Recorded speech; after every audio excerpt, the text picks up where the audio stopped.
Good evening partners, wish you warm welcome to our weekly online session. आप सबको लगता होगा कि हम बहुत ज़्यादा फोकस हाइब्रिड कैटेगरी पे कर रहे हैं, क्योंकि लास्ट सेशन जो हमने किया था वो भी हमने कहीं ना कहीं बॉन्ड प्लस कैटेगरी पे किया था। आज भी हम एक एंटायर हाइब्रिड कैटेगरी पे फोकस कर रहे हैं। Because of reason is that कि I have attended recently one SIF 360 conference, and you will surprise that कि 70% investment coming into the hybrid category. Okay, तो अभी जो इंडस्ट्री का AUM है वो 18,000 करोड़ है। Out of 18,000 approximately 12,000 crore into a hybrid long short category, and उसमें भी स्पेसिफिकली हम बात करें तो 10,000 करोड़ जो है which is into only two fund, which is a bond plus or arbitrage plus category, 5,500 plus crore। Okay, based on the 30th June figure, 30 जुलाई का फिगर जो आएगा अलग होगा।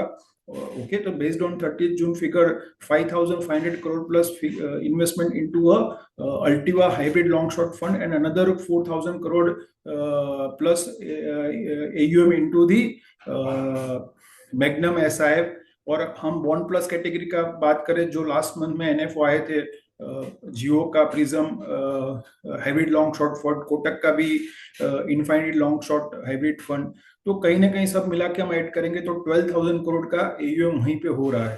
तो एक बहुत इंपॉर्टेंट मैसेज हम आपको दे रहे हैं कि यहाँ से नेक्स्ट 3 to 5 years में ये आपकी जो bond plus category, bond plus plus category है वो एक्सपोनेंशियल ग्रो होगी, and it is expected to cross maybe 3 to 5 lakh crore in next 3 to 5 years।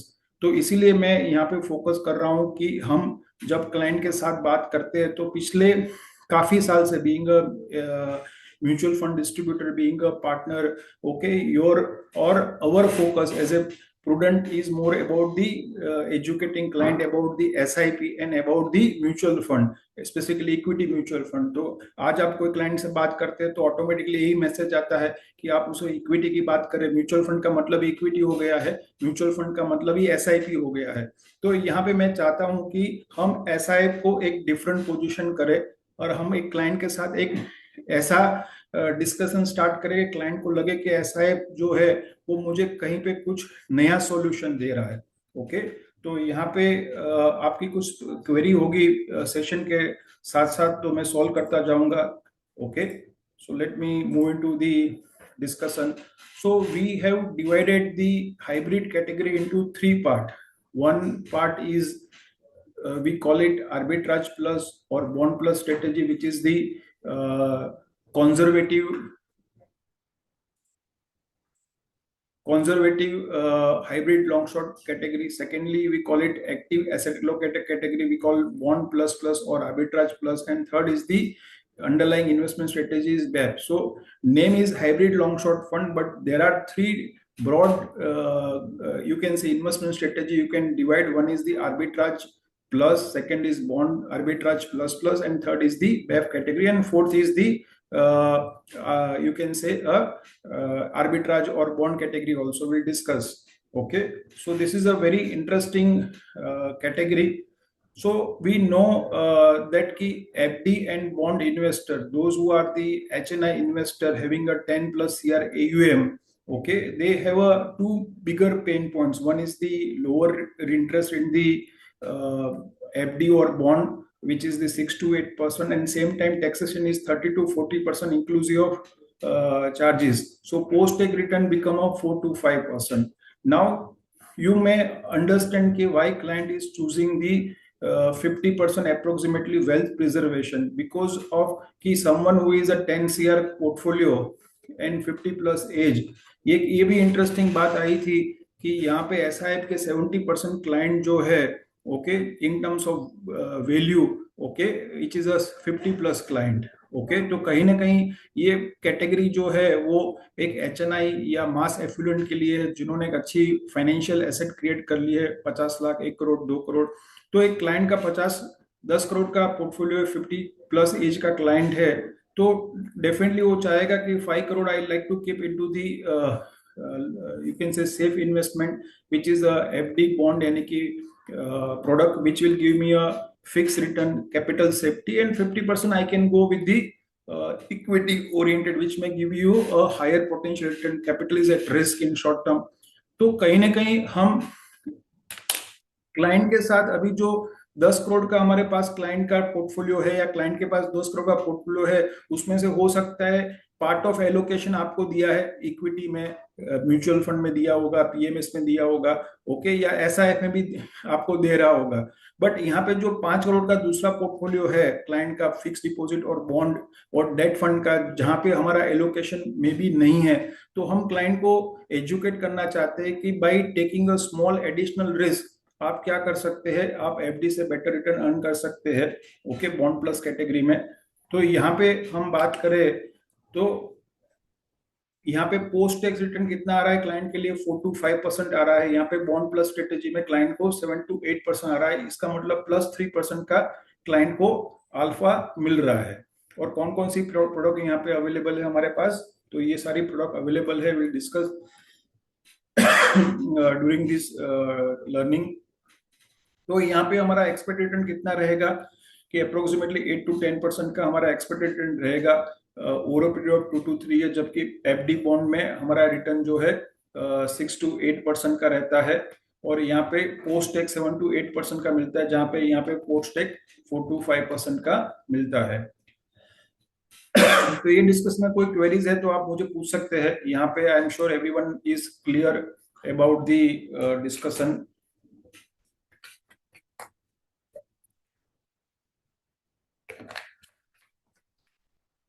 समझ में आ गया तो यस लिख सकते हैं आप, तो मुझे आइडिया आएगा कितने अपने पार्टनर एक्टिव है।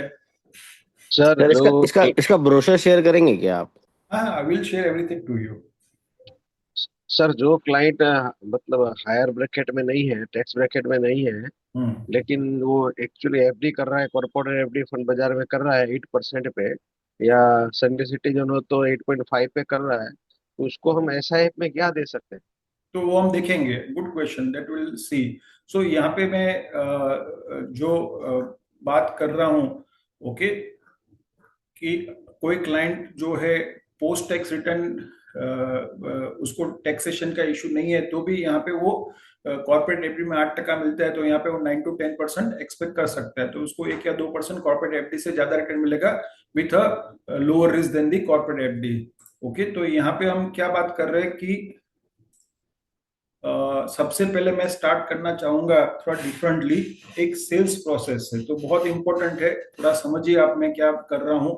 तो आई हम्बल रिक्वेस्ट कि you can prepare a list of prospect. सबसे पहले आप क्या करिए, एक ऐसा 25 क्लाइंट का लिस्ट बनाइए जिनके पास आपको पता है कि वो क्लाइंट HNI है, अपर मिडिल क्लास है, okay, and that client has a sizeable fix income portfolio, जहां पे फिक्स इनकम पोर्टफोलियो 50 लाख भी हो सकता है, 1 करोड़ भी हो सकता है, okay. That is the, you need to prepare a prospect list, that is the first important point. Second is हम अपॉइंटमेंट की बात करेंगे, तो अपॉइंटमेंट में हम दो की बेनिफिट की डिस्कस करेंगे। एक बेनिफिट एसआईएफ क्या है, एंड दूसरा जो बात करेंगे हम बॉन्ड प्लस या एफडी प्लस कैटेगरी क्या है, ओके। मैं थोड़ी देर में आपको डिस्कस करता हूं उसके बारे में। तीसरा स्टेप आएगा, फर्स्ट मीटिंग हमें करनी है क्लाइंट के साथ, सो एक प्रेजेंटेशन करेंगे, ओके। फोर्थ, क्लाइंट के कोई ऑब्जेक्शंस आते हैं तो हम ऑब्जेक्शन को हम हैंडल करेंगे, ओके, ऑब्जेक्शन हैंडलिंग। और उसमें हो सकता है क्लाइंट की कोई जेन्युइन क्वेश्चंस हो सकते हैं या कोई उसके ऑब्जेक्शन भी हो सकते हैं। I discuss in 2 minutes. Fifth क्या हो सकता है, यहाँ पे क्लोजिंग आएगा, तो हम दो ऑप्शन देंगे, ओके, कि आपको अल्टीवा में जाना है या रेडेक्स में जाना है, example. So always give a 2 choice and then we can take a referral also. So now again I am going back to the first point, कि यहाँ पे first we have prepared the prospect list. Prospect list में आपके existing client भी हो सकते हैं, आपके एग्जिस्टिंग क्लाइंट भी हो सकते हैं या आपके पोटेंशियल क्लाइंट भी हो सकते हैं, बट ऐसे पोटेंशियल क्लाइंट होने चाहिए कि जिसको आपके ऊपर ट्रस्ट है, यानी कि that potential client know you for long period, but due to any reason that client has not given a business to you. तो कहीं ना कहीं एक ट्रस्ट फैक्टर जो है आपके एग्जिस्टिंग क्लाइंट में है, और पोटेंशियल क्लाइंट ऐसा आइडेंटिफाई कर रहे हैं जिसके जो आपको जानते हैं बट बिजनेस नहीं हुआ है, हो सकता है स्मॉल बिजनेस हुआ है but not necessary big business is there. So once you have prepared the prospect list, then you will start getting appointment. तो अपॉइंटमेंट के लिए हम दो आपको कोर बेनिफिट की बात कर रहे हैं. फर्स्ट कोर बेनिफिट की बात कर रहे हैं कि आप ऐसा ऐप को इंट्रोड्यूस करिए, क्योंकि आज की डेट में मैंने बताया कि हम म्यूचुअल फंड की बात करते हैं तो इसका मतलब इक्विटी और उसका मतलब एसआईपी आ जाता है. कई बार हम क्लाइंट को फोन करते हैं, potential client, we may not get appointment, तो SIP can be a tool to get the appointment of HNI client. Okay, तो यहाँ पे मैं एसआईपी को इंट्रोड्यूस करूंगा. तो एसआईपी को हम कैसे इंट्रोड्यूस कर सकते हैं? कोर्स स्पीच में बात करूं तो SIP is a offers the best of the both world, कि म्यूचुअल फंड और सेकेंड जो आपका पीएमएस एआईएफ है, म्यूचुअल फंड में एक क्लाइंट मिनिमम इन्वेस्टमेंट कर सकता है मे बी 500-5,000 रुपीज से. टैक्स एफिशिएंट इन्वेस्टमेंट है, रेगुलेटरी स्ट्रिक्ट है. साथ साथ में पीएमएस की टिकट साइज 50 लाख की है और एआईएफ की टिकट साइज जो 1 करोड़ की है, और वहां पे एडवांस स्ट्रेटेजी हमें अवेलेबल है. बट ये जो है एक मास एफिलिएंट क्लाइंट के लिए हो सकता है अनअफोर्डेबल है और टैक्स इनएफिशिएंट है, दोनों विकल्प पीएमएस एंड एआईएफ. तो यहाँ पे सेबी ने एक ऐसा कॉन्सेप्ट इंट्रोड्यूस किया जिसको हम स्पेशलाइज इन्वेस्टमेंट फंड कहते हैं, जहाँ पे आपको best of the both world मिल रहा है. तो कहीं ना कहीं हमने क्या किया, ऐसा ऐप को एक इंट्रोड्यूस किया और उसके बाद हम क्लाइंट को बात कर रहे हैं कि we would like to get the appointment आज शाम को 4 बजे, यानी कल सुबह 11 बजे या शाम को 4 बजे मिल सकते हैं. तो उसे क्या हो जाएगा, कहीं ना कहीं हमारा अपॉइंटमेंट मिलने का चांसेस बढ़ जाएगा. कहीं पे क्लाइंट जो है ऐसा ऐप से हमें अपॉइंटमेंट मिलने में कुछ ट्रबल आ रही है, तो दूसरा बेनिफिट स्टेटमेंट हम इंट्रोड्यूस कर सकते हैं बॉन्ड प्लस या एफडी प्लस का, कि सर यहाँ पे एक ऐसा सॉल्यूशन ऑफर किया है जिसको हम कहते हैं हाइब्रिड लॉन्ग शॉर्ट फंड, जो एफडी से थोड़ा ज्यादा रिस्क लेते हैं, एफडी या बॉन्ड से, बट आपको एफडी या बॉन्ड से एवरेज 2% एक्सपेक्टेड रिटर्न आपका ज्यादा है, और साथ साथ में 1 साल के बाद उसमें टैक्सेशन जो है आपको इक्विटी का मिलता है. तो कहीं ना कहीं आपको डबल बेनिफिट है. पहला कि बॉन्ड से आपको 2% ज्यादा रिटर्न मिल रहा है, बॉन्ड आपको 7% दे रहा है, तो ये मार्केट लिंक प्रोडक्ट है. ओके, तो over period of 2 to 3 years you will get average return of 9% average. साथ साथ में आपको टैक्सेशन 1 साल के बाद आपको इक्विटी का मिलता है, तो आपका पोस्ट टैक्स रिटर्न जो है बेटर मिलता है. तो I would like to meet and discuss in detail. तो would be convenient to meet maybe today evening 4 o'clock, tomorrow morning 11 o'clock, और tomorrow evening 4 o'clock. तो ये दो बेनिफिट स्टेटमेंट हम इंट्रोड्यूस करेंगे एसआईएफ और बॉन्ड प्लस का, और हम टारगेट करेंगे अपॉइंटमेंट लेने की. उसके बाद फर्स्ट मीटिंग का पीपीटी हमने ऑलरेडी बनाया हुआ है, वो हम आपको शेयर कर देंगे व्हाट्सएप कम्युनिटी में. ओके, ऑब्जेक्शन हैंडलिंग की बात करें तो मैंने देखा है कि 90% ऑफ टाइम जो ऑब्जेक्शन होता है वो जेन्युइन क्वेश्चन होते हैं कि उसमें एग्जिट लोड क्या है, ओके, कहाँ पे इन्वेस्टमेंट होता है. तो ये जेन्युइन आपको प्रोडक्ट की क्लैरिटी है तो आप उसके आंसर दे सकते हो. ऑब्जेक्शन लाइक क्लाइंट कहता है कि मेरे पास अभी मनी नहीं है, नो मनी, तो उसका सॉल्यूशन मैं आपको दूंगा ड्यूरिंग दिस डिस्कशन. क्लोजिंग में मैंने हमेशा देखा है कि don't focus on a one particular good product, कि हम ऐसा एक बेस्ट प्रोडक्ट को आइडेंटिफाई करते हैं और उसको सेल करने की कोशिश करते हैं. ऐसा नहीं करना है. We need to give a 2 option to the client, either example Altiva या Redex. So that's how client will think from a choosing a one particular fund instead of buying और नॉट बाइंग पर्टिकुलर फंड. और उसके बाद एक अच्छा relationship हो जाती है तो 1 या 2 महीने के बाद आप क्लाइंट से रेफरल भी एक्सपेक्ट कर सकते हैं. तो यहाँ पे कोई स्पेसिफिक क्वेरी है तो आप मुझे बता सकते हैं, तो I can incorporate in the session. कोई क्वेश्चन है तो मुझे बताइए. होपफुली आपको समझ में आ गया होगा. ओके, कोई क्वेश्चंस नहीं है तो मैं आगे बढ़ता हूँ यहाँ पे. तो हम आगे बढ़ रहे, तो हमने सेल्स प्रोसेस को इंट्रोड्यूस कर दिया.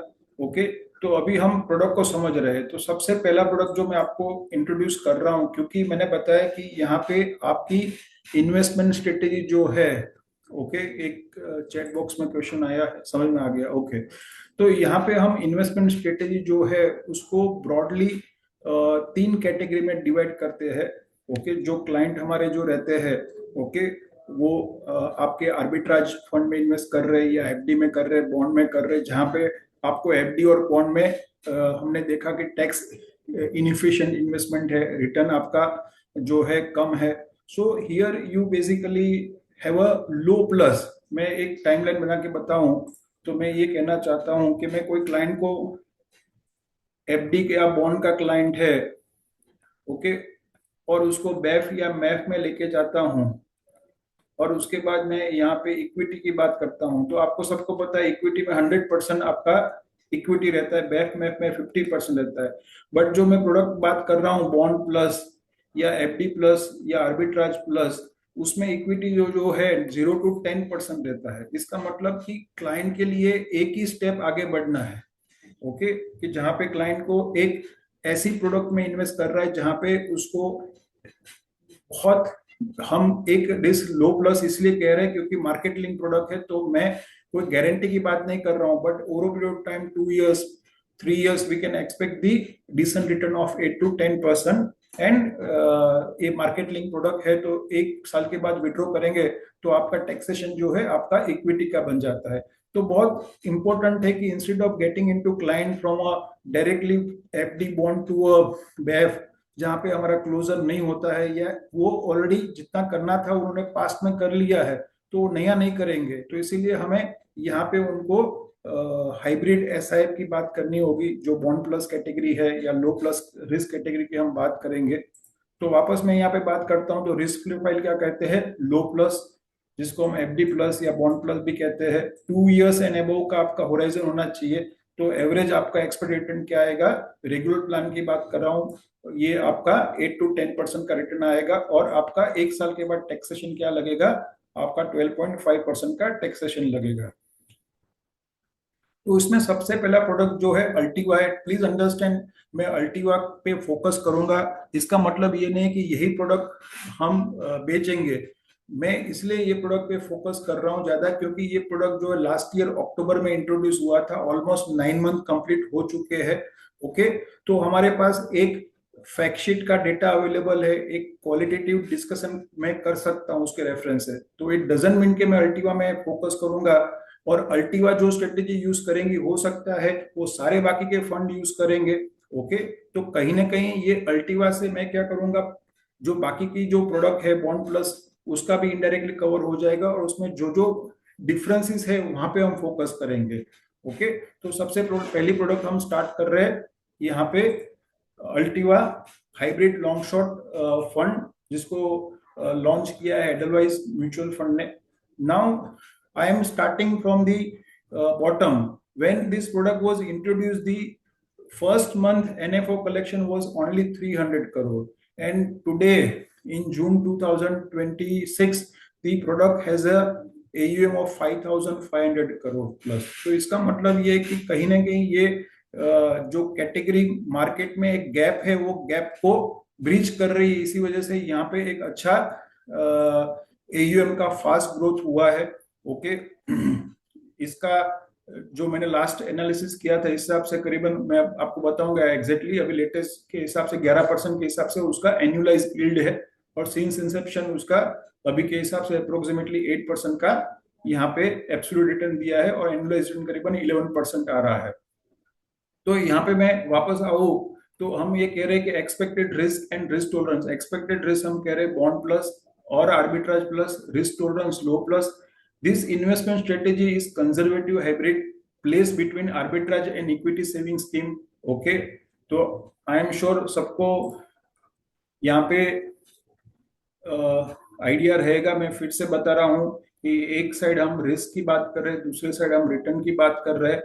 तो सबसे लोअर रिस्क जो है आपका आर्बिट्राज फंड या हम कह सकते हैं डेट फंड में रहता है, okay. Lower the risk lower the return, 6 to 7% का हम यहाँ पे एक्सपेक्ट कर रहे हैं। सेकंड आपका आता है मॉडरेट रिस्क जो बैफ फंड आएगा, और लास्ट में आएगा आपका equity fund higher risk, okay. तो यहाँ पे हम ये बात कर रहे हैं कि बैफ और आर्बिट्राज फंड के बीच में एक इक्विटी सेविंग स्कीम है, ओके। और ये जो हम बात कर रहे हैं बॉन्ड प्लस कैटेगरी की सारी प्रोडक्ट, ओके, वो कहाँ पे प्लेस की है, आर्बिट्राज फंड और इक्विटी सेविंग स्कीम के बीच, यानी कि कहीं ना कहीं यहाँ पे 100% इक्विटी है, यहाँ पे आपका बेफ में 50% इक्विटी है, यहाँ पे एवरेज 25% है, यहाँ पे इक्विटी जो है जीरो है, यहाँ पे 0 to 10% के बीच में नेट इक्विटी एक्सपोजर रहता है।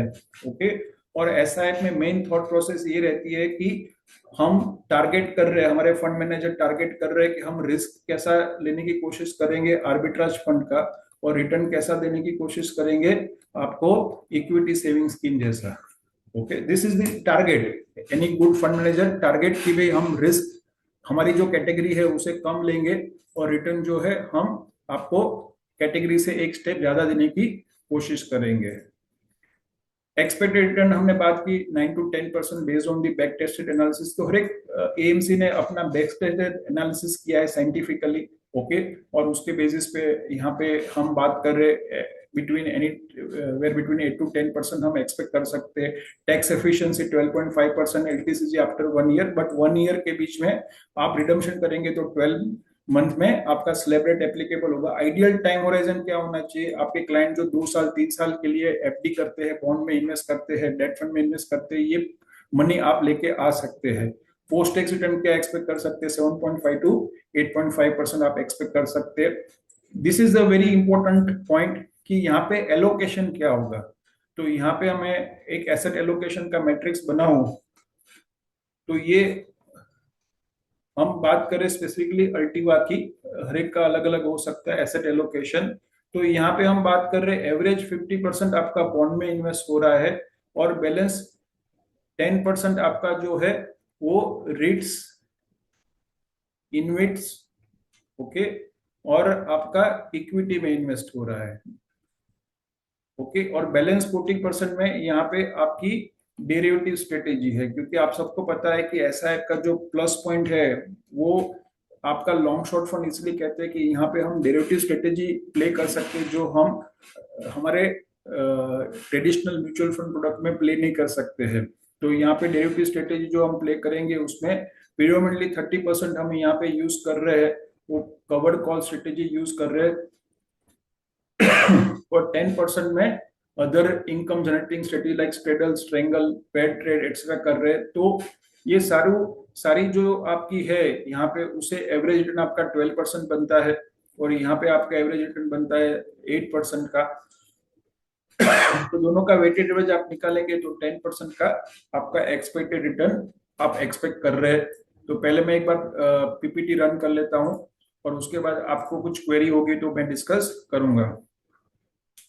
तो यहाँ पे जो मैंने बताया इस हिसाब से इसको हम क्या कह रहे हैं? आर्बिट्राज प्लस या एफडी प्लस बॉन्ड प्लस कह रहे हैं स्ट्रेटेजी को।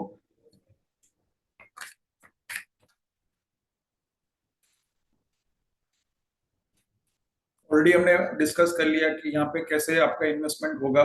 40 to 60% यहाँ पे इन्वेस्टमेंट होता है आपका डेट में, 20 to 40% आपका इन्वेस्टमेंट होता है कवर्ड कॉल में, 10 to 20% अदर डेरिवेटिव स्ट्रेटेजी में इन्वेस्टमेंट होगा और 0 to 10% आपका नेट इक्विटी के बीच में इन्वेस्टमेंट होगा। नाउ ये एक इंपॉर्टेंट डिस्कशन है यहाँ पे कि आपका जो बैक टेस्टेड एनालिसिस क्या है कि जून 19 से लेके अगस्त 2025 के बीच में आपने एक आर्बिट्राज फंड में इन्वेस्ट किया होता तो आपका रिटर्न मिलता 100 का 150, और यही स्ट्रेटेजी में हमने इन्वेस्ट किया है तो रिटर्न बनता है 179 rupees, which is a better than the arbitrage fund. But same time you have to understand that arbitrage fund जहाँ पे आपका कहीं ना कहीं प्लेन वेनिला स्ट्रेटेजी होती है लॉन्ग शॉर्ट की, और वहां पे जो स्प्रेड मिलता है इंटरेस्ट रेट का स्प्रेड मिलता है विच इज 6 to 7%। ओके, तो आर्बिट्राज फंड का आपने देखा यहाँ पे लिखा है। ओके, पहले मैं बात कर लेता हूँ मिनिमम मैक्सिमम एवरेज की। तो हो सकता है कि यहाँ पे हमारा 0 to 10% नेट इक्विटी एक्सपोजर है, आर्बिट्राज प्लस स्ट्रेटेजी यूज करें कवर्ड कॉल की या स्ट्रेडल स्ट्रेंगल की, तो हो सकता है कि एक्सट्रीम सिचुएशन में हमें यहाँ पे -3%, जब कोविड में निफ्टी नेगेटिव 30% था तो यहाँ पे -3% का आपका एक मंथ में नेगेटिव रिटर्न हुआ था। 3 मंथ में -2.83 का, 6 मंथ में क्लोज टू 0 आपका था, यानी कैपिटल प्रोटेक्शन स्टार्ट हो गया।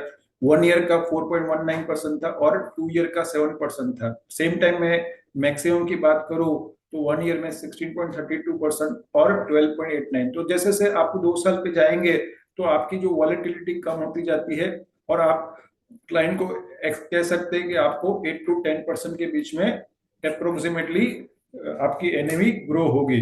यानी कि 2 साल के बाद आप सीएजीआर कैलकुलेट करेंगे क्लाइंट का तो 8 से 10% के बीच में यहाँ पे क्लाइंट का आया होगा, बट शॉर्ट टर्म में it could give a negative 1 or 2% return. तो यहाँ पे हम देखेंगे आर्बिट्राज फंड के सामने बात करते हैं 2 साल का जो एवरेज आर्बिट्राज फंड का या डेट फंड का return. I am sure everyone understand कि आर्बिट्राज फंड का और डेट फंड का रिटर्न क्लोज टू सेम ही रहता है।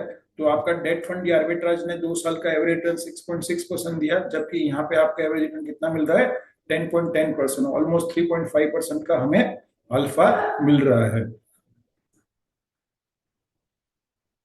टैक्सेशन की बात हमने कर ली कि फर्स्ट 12 मंथ में यहाँ पे स्लैब रेट के हिसाब से होगा और 1 साल के बाद यहाँ पे आपका जो है वो एलटीसीजी एप्लीकेबल होगा, 12.5% टैक्स रहेगा। ये लेटेस्ट फैक्ट शीट का मैंने स्क्रीनशॉट लिया हुआ है कि कहाँ पे आपका एलोकेशन है। ओके, तो रीट्स इन्वेट्स में 4% है, आपका फिक्स इनकम में 41% है, आपका कवर्ड कॉल स्ट्रेटेजी में 37% है। ओके, और ये एक इम्पोर्टेंट डिस्कशन है जो आप क्लाइंट के साथ करना चाहिए। उसके बाद आपके क्वेश्चंस लूंगा कि क्लाइंट को मैं आपको सारी एक्सेल शीट शेयर कर दूंगा। तो क्लाइंट को हम बता सकते हैं कि आपने एग्जांपल 10 लाख इन्वेस्ट किया है तो आपको 30% के ब्रैकेट में है। ओके, तो आपको हर साल 70,000 इंटरेस्ट मिल रहा है, बट यू टू पे 30% tax. So final maturity value आपको आती है 12,70,000 and post tax return is 4.9%, जबकि आपका यहाँ पे 9% एक्सपेक्टेड मिलता है रिटर्न। नाउ प्लीज अंडरस्टैंड, ये एक्सेल शीट में 9% एवरेज लिया हुआ, बट 1 साल में 8% भी मिल सकता है, 10% भी मिल सकता है। ओके, 11 भी मिल सकता है, 6 भी मिल सकता है। तो एवरेज रिटर्न हमने 9% पकड़ा, तो 5 साल के बाद यहाँ पे वैल्यू बनती है 15,38,000 और आपने एक साथ पूरा सेल कर दिया, एग्जिट किया, तो 5,38,000 आपका गेन है। उसके ऊपर 12.5% टैक्स लगेगा। तो your maturity value is 14,71,000, okay, which is a 2 lakh more than the your traditional fixed deposit or bond। तो क्लाइंट को हम एजुकेट कर सकते हैं कि भाई आपके पास 1 करोड़ रुपया एफडी में बॉन्ड में है, उसका 10-20% एलोकेशन आप क्या कर सकते हैं, बॉन्ड प्लस कैटेगरी में कर सकते हैं, जहां पे आपका पोस्ट टैक्स रिटर्न जो है वो ऑलमोस्ट बाई 2 to 3% मिनिमम बढ़ जाता है।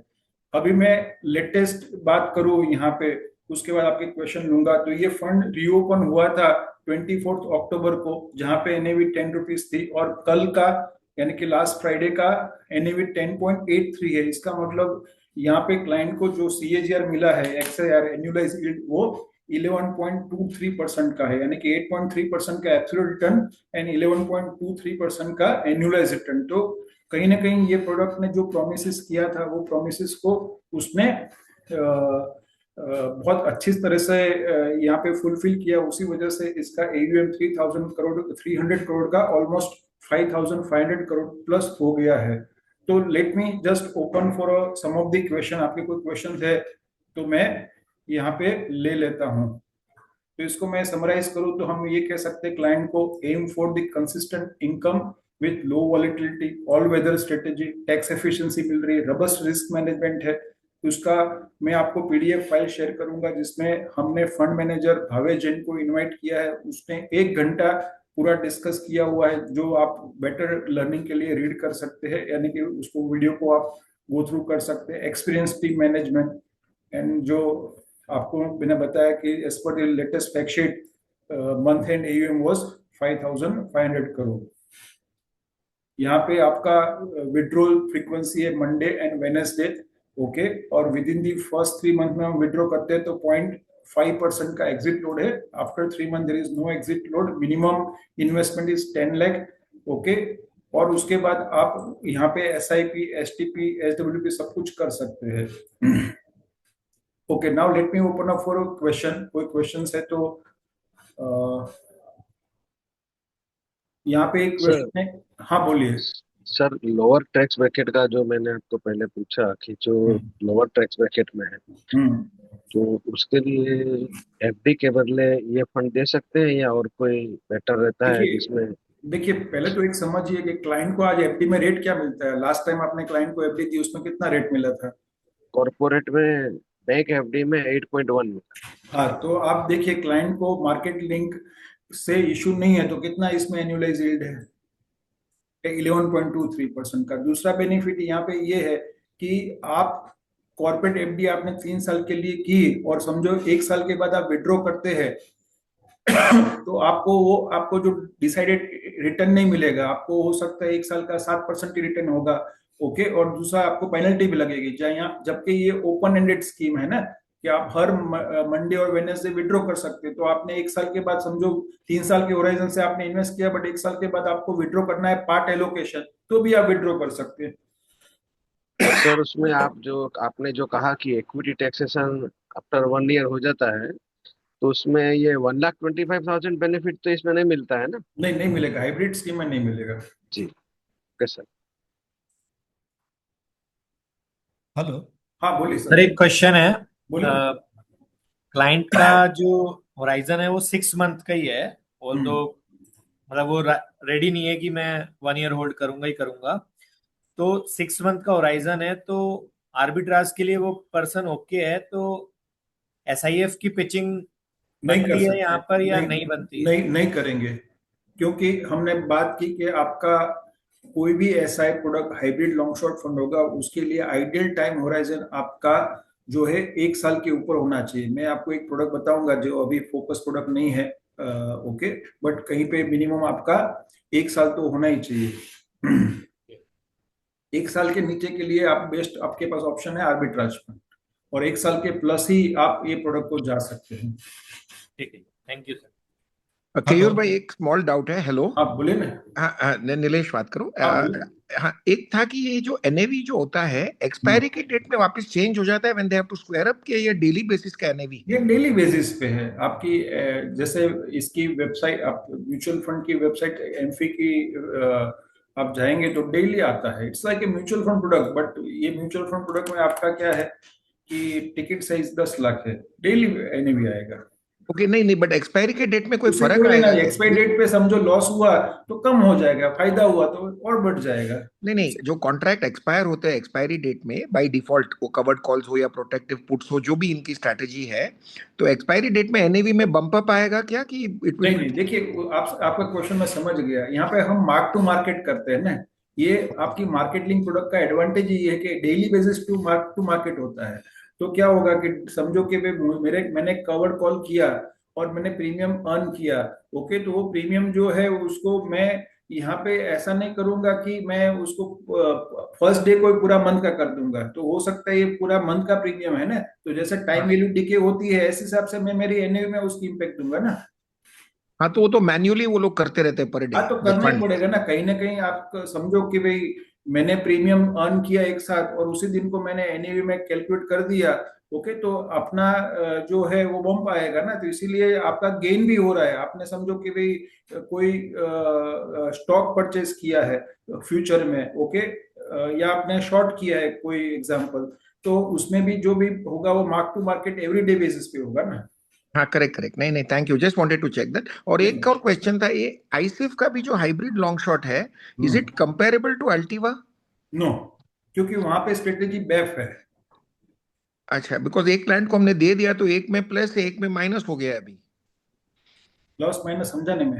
नहीं नहीं, तो पोर्टफोलियो एनएवी के हिसाब से अल्टीवा में ऊपर गया है और आईसीएफ में वो नीचे हाँ, गया, हमने तो दोनों एक ही वहां पे तरफ पिच वही कर दिया वही था। इसीलिए तो मैं आपको आज समझा रहा हूँ कि ओके। मैं एक बार फिर से यहाँ पे बात करूँ। ये हमारा आज का एजेंडा वही है ना, कि आपको एक थॉट प्रोसेस लेके चलना है कि भाई मैं क्लाइंट को इसी को मैट्रिक्स को मैं कर रहा हूँ। मेरा क्लाइंट का रिस्क प्रोफाइल लो प्लस है। ओके, आपको याद रखना है रिस्क प्रोफाइल लो प्लस है। ओके, और उसका 2 से 3 साल का ही इन्वेस्टमेंट होराइजन है। ओके, मिनिमम की बात कर रहा हूँ, मैक्सिमम की बात नहीं कर रहा हूँ। ओके। रिस्क टॉलरेंस लो प्लस है। ओके, वो एफडी से माइग्रेट हो रहा है, बॉन्ड से माइग्रेट हो रहा है। ओके, और लो प्लस रिस्क टॉलरेंस है और मिनिमम होराइजन उसका 2 से 3 साल का है, तो मैं उसको आर्बिट्राज या बॉन्ड प्लस स्ट्रेटेजी दूंगा, क्योंकि वहां पे नेगेटिव रिटर्न जो है आपका हो सकता है 1 मंथ में आएगा, but over a period of 2-3 years आपका कन्वर्जेंस जो है 8 to 10% का हो जाएगा। ओके, सेकंड हमारे पास स्ट्रेटेजी है जिसको हम कहते हैं एक्टिव एसेट एलोकेटर स्ट्रेटेजी, जो बॉन्ड प्लस प्लस हम कहेंगे, जहां पे मेरा इन्वेस्टमेंट होराइजन एवरेज 3 साल प्लस होना चाहिए। ओके, जो मुझे बॉन्ड से 3 से 4% रिटर्न एक्स्ट्रा अर्न करके देगा। ओके, जो मल्टी एसेट प्रोडक्ट का भी हम कह सकते हैं ऑल्टरनेट है। और जब क्लाइंट का इन्वेस्टमेंट होराइजन 5 साल एंड अबव का है और क्लाइंट को एक मॉडरेट रिस्क चाहिए, ओके, यहाँ पे हम क्या बात कर रहे हैं, मॉडरेट रिस्क की बात करेंगे। ओके, क्योंकि यहाँ पे ऑन एवरेज आपका इक्विटी एक्सपोजर जो है वो 40% से लेके 60-70% के बीच में रहेगा। तो ये कंडीशन में आप ऐसा एक्सपेक्ट नहीं कर सकते कि यहाँ पे एक कंसिस्टेंट हमें एनएवी का अप मिलेगा।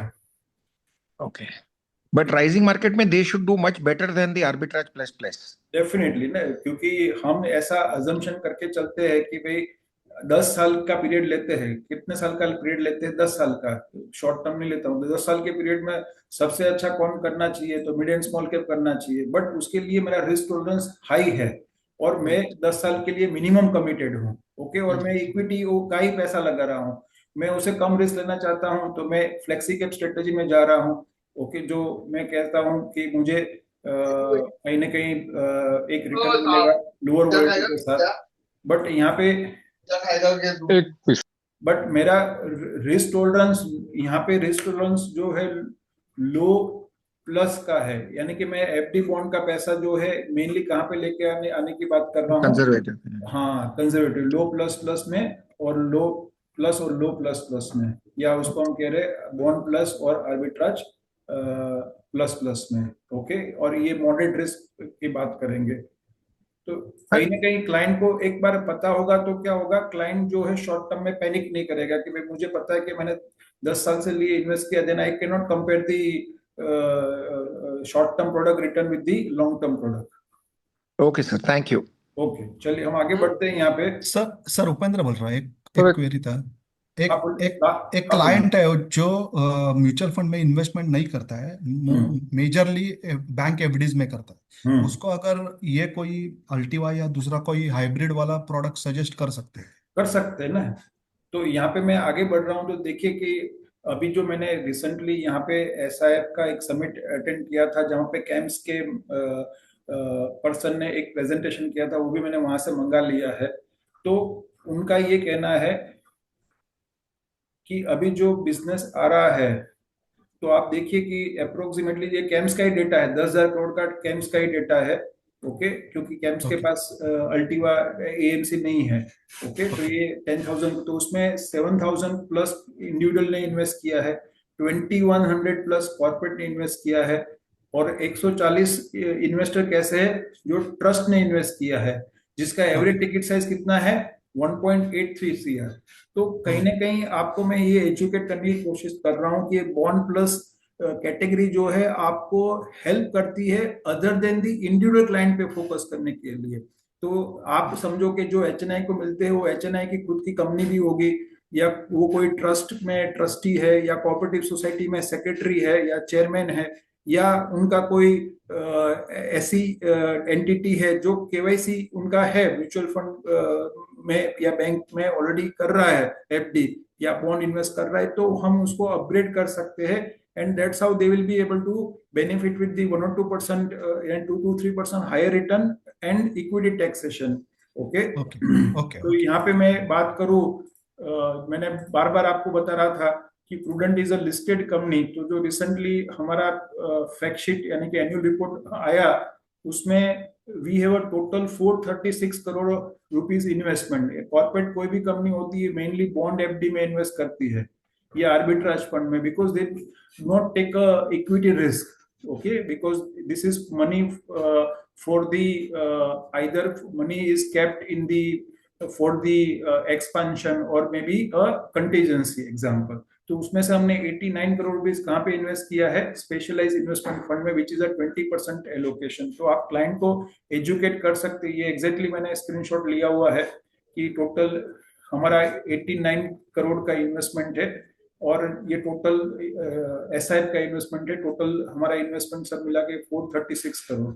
सो विच गिव्स द कॉन्फिडेंस कि भाई एक मैनेजमेंट है, उनको प्रोडक्ट समझ में आया। तो अभी तक जो पैसा बॉन्ड एफडी में जा रहा था, आर्बिट्राज फंड में जा रहा था, वो पार्ट ऑफ एलोकेशन हमने बॉन्ड एफडी आर्बिट्राज से कहाँ पे किया? ऐसी स्ट्रेटेजी जो हमें 1 या 2 से 3% ज्यादा रिटर्न देती है और बेटर टैक्सेशन देती है। तो अल्टीवा में हमारा इन्वेस्टमेंट 50 करोड़ का है, मैग्नम में करीबन 30 करोड़ का है, टाइटेनियम में ये 10 करोड़ का इन्वेस्टमेंट है। ये 31 मार्च का डेटा है, बट मैंने राउंड ऑफ फिगर आपको बताया 890 करोड़ का हमारा इन्वेस्टमेंट है। तो सेकंड जो प्रोडक्ट है वो रेडेक्स करके है, HSBC की। नाउ प्लीज अंडरस्टैंड, मैं थोड़ा आपको समझाने की कोशिश करता हूं कि आप जब क्लाइंट को इंट्रोड्यूस करेंगे बॉन्ड प्लस कैटेगरी, तो क्लाइंट को आपने अल्टीवा इंट्रोड्यूस की, तो अल्टीवा में 40 to 60% बॉन्ड में इन्वेस्ट हो रहा है। एवरेज 5% आपका रीट्स इन्वेस्ट में इन्वेस्ट हो रहा है, ओके, और 5% आपकी नेट इक्विटी है। और बैलेंस जो है 40% जो है, 30 to 40% आपका डेरिवेटिव स्ट्रेटेजीज है। कई बार क्या होता है, कोई क्लाइंट जो होता है कॉर्पोरेट में होता है या इंडिविजुअल होता है, उसके पास बहुत ज्यादा कैपिटल है एफडी की, बट वो डरता है कि भाई मुझे ऐसा इन्वेस्टमेंट नहीं करना है जहाँ पे नेट इक्विटी है या डेरिवेटिव स्ट्रेटेजी है। तो उसका सॉल्यूशन आपके पास आया रेड हेक्स से। तो रेड हेक्स जो है HSBC का है, उनका ये कहना है कि हम नो नेट इक्विटी करेंगे, यानी कि उनका नेट इक्विटी एक्सपोजर 0 रहेगा और नो डेरिवेटिव स्ट्रेटेजी में प्ले करेंगे। तो आपको लगेगा कि भाई नेट इक्विटी उनका 0 है और कोई डेरिवेटिव स्ट्रेटेजी नहीं करेंगे तो उनका रिटर्न कैसे जनरेट होगा, अल्फा कैसे मिलेगा? तो मैं यहाँ पे रेडेक्स का एक एसेट एलोकेशन करता हूँ, ओके। तो ये आप देखेंगे तो उन्होंने 2 पार्ट में डिवाइड किया है कि भाई उनका जो एसेट एलोकेशन है उसमें 70% हम कहेंगे रीट्स, या मैं इसको ऐसे करूंगा कि उसको ब्रॉडली 2 पार्ट में डिवाइड किया है उनके एसेट एलोकेशन को। 65% उन्होंने बात की बॉन्ड्स एंड इनविट, क्योंकि इनविट is part of the other instrument other than equity instrument, okay. और 35% में वो आर्बिट्राज करेंगे एंड रीट्स करेंगे, ओके। नाउ 65% जो बॉन्ड कर रहे हैं, ओके, इसको हम 2 पार्ट में डिवाइड करें तो 15% उनका जीसेक में इन्वेस्टमेंट होगा और बैलेंस 50% इन्वेस्टमेंट जो होगा वो एवरेज ए कैटेगरी के बॉन्ड में होगा और इनविट में होगा। तो उनका ये कहना है कि हम अल्फा कहाँ से निकालेंगे, 10% का रिटर्न कहाँ से मिलेगा? ये 50% से मिलेगा, ओके। और यहाँ पे 5% रीट्स में होगा, वहां से भी हमें 10% मिलेगा। तो आपका जो पोर्टफोलियो को 2 पार्ट में हम डिवाइड कर सकते हैं बेस्ड ऑन दी रिटर्न के। 10% रिटर्न वाला प्रोफाइल वाला पोर्टफोलियो आपका 60% रहेगा, जिसमें आपके पास बॉन्ड्स है ए कैटेगरी के और रीट्स इनविट्स है, which is approximately 60% portfolio which gives you 10% yield and 40% portfolio जो है वो आपका जीसेक है, ओके, यानी कि टी बिल और आर्बिट्राज है जो आपको एवरेज 7% रिटर्न दे रहा है। तो दोनों का एक एवरेज निकालेंगे तो आपका अप्रोक्सीमेटली 8.8% का रिटर्न बनता है। तो कोई क्लाइंट ऐसा कहता है कि भाई मुझे नेट इक्विटी एक्सपोजर 0 चाहिए, मुझे कवर्ड कॉल स्ट्रेटेजी में इंटरेस्ट नहीं है, ओके, और मुझे बॉन्ड प्लस आर्बिट्राज वाला पोर्टफोलियो चाहिए, ओके, बॉन्ड्स, रीट्स, इनविट और आर्बिट्राज का। तो ये पोर्टफोलियो भी हमारे पास अवेलेबल है रेडेक्स करके, और उनका एक अच्छा ट्रैक रिकॉर्ड है। उनका जो फंड मैनेजर है मिस्टर श्रीराम, उनका 20 इयर्स का फिक्स इनकम का एक्सपीरियंस है और पहले वो LNT में सक्सेसफुली 10,000 करोड़ से ज्यादा का फंड मैनेज किया हुआ है। उनका भी वीडियोस अवेलेबल है, you can go through the video for more detail. तो यहाँ पे मैं समराइज करूँ तो उनका जो एसेट एलोकेशन जो है 65% बॉन्ड, जहाँ पे 45% एवरेज आपका ए रेटिंग वाला बॉन्ड रहेगा और बैलेंस जो है आपका रीट्स इनविट्स में रहेगा। तो 60% पोर्टफोलियो जो है आपको 10% यील्ड देगा और 40% पोर्टफोलियो आपको जो है 7% का यील्ड देगा। No derivative play, no net equity exposure, fund manager is mister Shriram. Portfolio yield जो है जब मैंने लास्ट चेक किया था उस हिसाब से 9.56% का यील्ड आ रहा था with modified duration of 1.5%, okay, which is the 25 जून 287। तो डेफिनेटली ये एक शॉर्ट पीरियड है, will discuss, will show you latest कितना यील्ड है। तो this is also good category. यहाँ पे भी हम कह रहे हैं कि आपका टाइम होराइजन क्या होना चाहिए, 2 साल का मिनिमम टाइम होराइजन होना चाहिए। यही सेम कैटेगरी की है बॉन्ड प्लस कैटेगरी की, जो place between the arbitrage fund and equity saving schemes. Any question यहाँ पे रेडेक्स में कोई क्वेश्चन है? Yes sir, Shalin here, Shalin from Salin Surat. भाई बोलिए।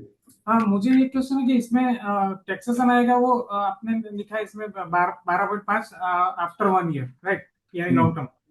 सो इसमें वो बेसिक एग्जम्पशन नहीं मिलेगा ना 1,25,000? नहीं, ये जो भी हाइब्रिड स्कीम रहेगी जहाँ पे बॉन्ड मिनिमम 35% है, यानी कि जहाँ पे इक्विटी लेस देन 65% है, वहां पे ये चारों फंड में आपका 1.25 का एग्जम्पशन नहीं मिलेगा। वो आपको आर्बिट्राज प्लस में मिलेगा, जो हम डिस्कस करेंगे। आफ्टर 1 ईयर 12.5 एलटीसीजी गिना जाएगा। यस। उसके बाद जो आपके पास थर्ड स्कीम है वो प्रिज्म है, आपकी जियो का रिसेंटली इंट्रोड्यूस हुआ है, रिओपन हो गया है, जहाँ पे आपका मल्टी स्ट्रेटेजी इन्वेस्टमेंट है। ग्रोस इक्विटी एक्सपोजर 35 to 75 रहेगा, बट नेट इक्विटी एक्सपोजर जो है मैक्सिमम 10% रहेगा, क्योंकि यहाँ पे वो अलग अलग स्ट्रेटेजी यूज करेंगे जिससे उनका नेट इक्विटी एक्सपोजर कम हो जाएगा। कॉलर स्ट्रेटेजी करेंगे, मर्जर आर्बिट्राज करेंगे, रीट्स में इन्वेस्ट करेंगे, साथ साथ में डेट एंड मनी मार्केट में इन्वेस्टमेंट होगा। सबको पता है कि जियो जो है उनका टाई अप है ब्लैक रॉक के साथ। BlackRock is one of the world's largest fund manager, और उनके पास एक सॉफ्टवेयर है जिसका नाम है अलादीन करके। So institutional grade risk management powered by the global renowned Aladdin risk management system and collaborative team based on the investment process, minimizing the key man risk and enhancing the portfolio oversight.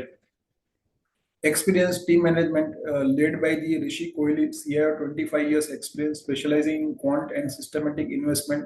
उनका भी हमने 1 घंटे का con call किया था, और ये आपको मैं शेयर कर दूंगा अलग से PDF फाइल, जहाँ पे हमने हर एक फंड और उसका जो भी कॉन कॉल है उसकी फंड रिव्यू किया है या NFO है, और उसका डिस्कशन किया है। उनके वीडियोस आपके पास अवेलेबल है। और यहाँ पे फोर्थ फंड है यही कैटेगरी में, जिसको हम कहते हैं इनफाइनिटी, कोटक म्यूचुअल फंड का फंड है। सेम प्रोसेस है, यहाँ पे आप देखेंगे तो 25 to 65% बॉन्ड में इन्वेस्ट होगा, ग्रोस इक्विटी एक्सपोजर 35 to 75% रहेगा, और उसको नेट करेंगे 10%। कैसे करेंगे? आर्बिट्राज, रीट्स, कवर्ड कॉल करके करेंगे। ओके। और इनविट जो है आपका 0 to 20% रहेगा, जहाँ पे fund manager mister Kalpesh Jain and Hiten Shah, उनका भी वीडियो अवेलेबल है। तो नाउ यहाँ पे मैं समराइज करूँ आपको बॉन्ड प्लस कैटेगरी का, तो बॉन्ड प्लस कैटेगरी में आप कॉम्बो बना सकते क्लाइंट को। एक हमने क्लाइंट को कॉम्बो बताया अल्टीवा एंड रेडेक्स का, और क्लाइंट को चूज करने दीजिए, उनको अल्टीवा चाहिए, रेडेक्स चाहिए, दोनों चाहिए, क्योंकि क्लाइंट 50 लाख इन्वेस्टमेंट कर रहा है तो जरूरी नहीं कि एक ही फंड में इन्वेस्ट करे। 25 लाख अल्टीवा में भी कर सकता है, 25 लाख रेडेक्स में भी कर सकता है। दूसरा आप कॉम्बो बना सकते हैं, आप जियो ब्लैक रॉक का, प्रिज्म एंड कोटक का आपका इनफाइनिटी। ओके। तो कहने का मतलब ये हुआ कि आपको भी एक्सप्लेन करना आसान होगा। एक साथ 4 स्कीम बताने की जगह पे आपने 2 स्कीम से स्टार्ट किया, ओके, और क्लाइंट को दोनों स्कीम के बारे में बताया, ओके, और उसके बाद क्लाइंट को अच्छा लगता है तो क्लाइंट डाइवर्सिफिकेशन के लिए 2 स्कीम में कर सकता है, एक में कर सकता है, या बड़ी अमाउंट कर रहा है 1 करोड़ कर रहा है तो हम 4 स्कीम में भी डिवाइड कर सकते हैं। 30 लाख अल्टीवा में किया, 20 लाख हमने रेडेक्स में किया, 25 लाख हमने कोटक और जियो ब्लैक रॉक में किया। Because end of the day 2 साल के बाद देखेंगे तो सारे फंड जो है उसका एवरेज रिटर्न क्या बनेगा, 8 to 10% के बीच में बनेगा, जिससे क्लाइंट को एक डाइवर्सिफिकेशन भी मिल जाएगा और एक पोस्ट टैक्स जो है उसका अल्फा भी बन जाएगा। यहाँ पे कोई क्वेश्चन है तो आप मुझे पूछ सकते हैं। सर ये सबके लिए एनआरआई इन्वेस्टमेंट का कर सकता है क्या? यस, कर सकते हैं ना, जो भी म्यूचुअल फंड कर सकते हैं, सारे इन्वेस्टमेंट यहाँ पे कर सकते हैं। म्यूचुअल फंड में some schemes don't accept, that's why I was asking. Mutual fund में एक्सेप्ट कर रहे हैं, ऑनलाइन नहीं कर सकते ना, ऑफलाइन तो कर ही सकते हैं ना। अच्छा, तो इधर भी ऑफलाइन करना पड़ेगा। हाँ, आप समझिए कि हम एनआरआई का मतलब यूएस और कनाडा ही कर रहे हैं, ऐसा तो नहीं ना एनआरआई सिर्फ दो देश में है। तो म्यूचुअल फंड में जो हमारे नियम है वही नियम यहाँ पे एप्लीकेबल होंगे। आपका क्लाइंट का फंड बाजार में ऑलरेडी अकाउंट है एनआरआई क्लाइंट का, तो यहाँ पे तो बाय डिफॉल्ट वो कर सकता है। नया क्लाइंट होगा तो उसका हमें अकाउंट ओपन करना पड़ेगा। Sir could you please repeat tax harvesting what just said, tax harvesting is not available. तो मैं ये कह रहा हूँ कि ये जो 4 फंड है आपके वो बॉन्ड प्लस कैटेगरी के हैं, तो वहां पे आप 1 साल के बाद आपको 12.5% एलटीसीजी मिल जाएगा, बट यहाँ पे आपको 1.25 लाख का जो एक पर पेन हमें एग्जाम्शन मिलता है वो हमें यहाँ पे नहीं मिलेगा। यानी कि मैंने 5 साल के बाद यहाँ पे एग्जाम्पल मैंने बताया था कि मैंने विड्रॉ किया अल्टीवामा से, ओके, ये एग्जाम्पल दिखाया, बट यहाँ पे मैं 1.25 लाख का एग्जाम्शन क्लेम नहीं कर पाऊंगा क्योंकि ये जो स्कीम है वो आपकी डेट ओरिएंटेड स्कीम है। ओके, आपको क्लेम करना है 1.25 लाख का, तो उसके लिए 2 स्कीम और है जिसको कहते हैं आर्बिट्राज प्लस स्कीम। तो ये सारी स्कीम को हमने नाम दिया था, हमने कंजर्वेटिव, यहाँ पे आप कर सकते कंजर्वेटिव हाइब्रिड स्कीम को हमने 2 पार्ट में डिवाइड कर दिया। आप कर सकते हैं, लिख भी सकते हैं डेट ओरिएंटेड या बॉन्ड ओरिएंटेड, और एक आएगा इक्विटी ओरिएंटेड। तो इसको हमने बॉन्ड प्लस नाम दिया या एफडी प्लस नाम दिया। ओके, जिसमें हमने नाम दिया अल्टीवा, रेडेक्स, प्रिज्म जियो का, ओके, ये एचएसबीसी का, ये एडलवाइस का, और चौथा है इनफाइनिटी, ओके, जो आपका आएगा कोटक का। तो ये स्कीम में आपको इक्विटी टैक्सेशन क्या है कि भाई आपका टैक्सेशन क्या है, फर्स्ट ईयर में आप विड्रॉ करेंगे तो स्लैब रेट आएगा, और सेकेंड ईयर से आपका 12.5% आएगा, but no 1.25 lakh LTCG exemption. Okay, now दूसरा जो है आपके पास है जिसको हम कहेंगे आर्बिट्राज प्लस स्ट्रेटेजी। इसको कौन सी स्ट्रेटेजी कहेंगे, यहाँ पे 2 स्कीम हमारे पास है आर्बिट्राज प्लस स्ट्रेटेजी में, मैग्नम की, एसबीआई का, और सेकंड जो है हमारे पास है प्लेटिनम मिराई का। तो ये दोनों स्ट्रेटेजी जो है इसको हम आर्बिट्राज प्लस कहते हैं क्योंकि वहां पे मिनिमम इक्विटी एक्सपोजर जो है, मिनिमम ग्रोस इक्विटी एक्सपोजर जो है वो उन्होंने 65% प्लस रखा हुआ है। यहाँ पे मिनिमम ग्रोस इक्विटी एक्सपोजर जो है, मिनिमम ग्रोस 35% ही से स्टार्ट होता है। ओके, तो ये इसीलिए डेट ओरिएंटेड हमने बात की, ये इक्विटी में 65% वहां पे ग्रोस इक्विटी रखा है। उनका भी नेट इक्विटी तो 0 to 10% ही रहेगा। ओके, उसके लिए आपको उसके वीडियोस देखने पड़ेंगे। तो यहाँ पे टैक्सेशन क्या हो जाएगा उनका, तो फर्स्ट ईयर में इक्विटी की तरह ही रहेगा 20% एसटीसीजी, सेकेंड ईयर से आपको 12.5% मिलेगा एलटीसीजी, और आप जब भी विड्रॉ करेंगे तो 1.25 लाख पर एनम पर पेन आप क्लेम करना चाहते हैं तो यहाँ पे ये 1.25 लाख का आप एग्जम्पशन क्लेम कर सकते हैं, जो हम कहते हैं LTCG exemption. But please understand LTCG exemption जो है वो पर एनम पर पेन है, नॉट पर एनम पर स्कीम। तो आपको ये समझना है कि ये कोई एचएनआई इन्वेस्टर है तो उसके लिए तो 10 लाख का एलटीसीजी जनरेट हुआ तो कहीं से भी 1.25 लाख कर सकता है, वो डायरेक्ट इक्विटी से भी कर सकता है, पीएमए स्कीम से भी कर सकता है, म्यूचुअल फंड से भी कर सकता है। तो ऐसा जरूर नहीं कि हर एक को ये रिक्वायरमेंट है। होपफुली आशीष भाई आपको आंसर मिल गया होगा आपके क्वेश्चन का। Yes, bhai. Thanks for a detailed explanation. Thank you. Okay, my pleasure. ठीक है, तो हम आगे बढ़ते हैं यहाँ पे हमारे डिस्कशन में। तो हम जो बात कर रहे हैं नेक्स्ट जो स्ट्रेटेजी आपके पास है, जो आर्बिट्राज प्लस कह रहे हैं, उसको मैंने स्पेसिफिकली आर्बिट्राज प्लस लिखा है क्योंकि मिनिमम इक्विटी एक्सपोजर वहां पे 65% का है। ओके, इसलिए इसको हम सेम प्लेसमेंट सेम ही arbitrage and equity saving scheme. Indicative asset location देखेंगे तो यहाँ पे gross equity exposure 65 to 70% minimum is your equity, जिसमें से वो अपना नेट इक्विटी एक्सपोजर तो 0 to 10 ही कर देंगे। कैसे करेंगे 0 to 10? ऑपोजिट में वो स्ट्रेटेजी यूज करेंगे, जैसे यहाँ पे आर्बिट्राज एंड कॉलर स्ट्रेटेजी का कॉम्बिनेशन यूज कर रहे हैं।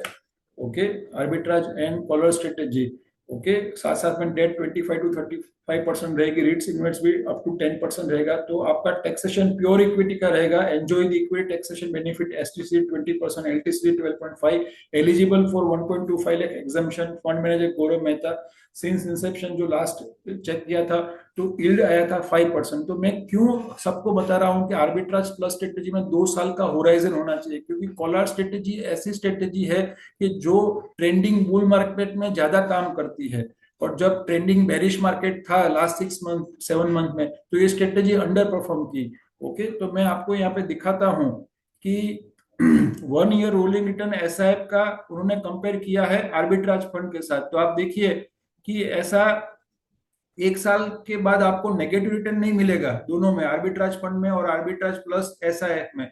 बट आप देखिए कि 0 to 6%, 0 to 6 के बीच में 17% चांसेस है, यानी कि ऐसा 17% हो सकता है कि 17% का मतलब 1/5 टाइम कि आपका 1 साल का रिटर्न जो है वो 0 to 6% में आ सकता है।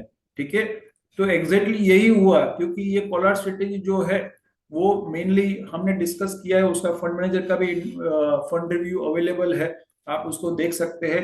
तो ट्रेंडिंग बेरिश पीरियड में कॉलर स्ट्रेटेजी ने अंडर परफॉर्म किया, उसी वजह से क्या हुआ कि उसका रिटर्न जो है कम हो गया। बट जैसे ही आप 2 साल प्लस जाएंगे, यानी कि उन्होंने 3 साल का टाइम होराइजन रखा है, तो आप देखेंगे तो 100% ऑफ टाइम आपका रिटर्न किसके बीच में आया है, 8% से लेके 14% का। तो एवरेज करेंगे तो आप आराम से क्लाइंट को कह सकते हैं, आप कितना एक्सपेक्ट कर सकते हैं, 10% या 9 to 10% आप एक्सपेक्ट कर सकते हैं। तो इसीलिए मैं हमेशा कहता हूं कि आपका आर्बिट्राज फंड आप जो है उसके साथ इसको कंपेयर नहीं कर सकते, इसमें कहीं ना कहीं आर्बिट्राज प्लस स्ट्रेटेजी यूज होती है, collar strategy, covered call strategy, okay, which में under perform in a short term compare to arbitrage fund. But in a investment horizon of 2 to 3 years, it is expected that you will earn the better return than the arbitrage. तो इसीलिए आप देखेंगे तो यहाँ पे जो मैंने एक एक्सेल शीट बनाई है, वो एक्सेल शीट में आप शेयर कर रहा हूँ। तो यहाँ पे तो अल्टीवा जो था, ओके, यहाँ पे उसका 11% रिटर्न है। बट आप मैग्नम उसी समय पे लॉन्च हुआ था, उसका CAGR कितना दिख रहा है, 5% का। तो इट इज नॉट नेसेसरी के in a short period of time strategy में better perform the arbitrage fund. Okay, sometime it may underperform the arbitrage fund or debt or fixed deposit, but when you hold your investment 2 years and above, more likely chance, higher probability that you will likely to get the return which is a 2 to 3% higher than the FD bond or arbitrage fund. I am sure everyone understand. कोई question है तो आप मुझे पूछ सकते हैं।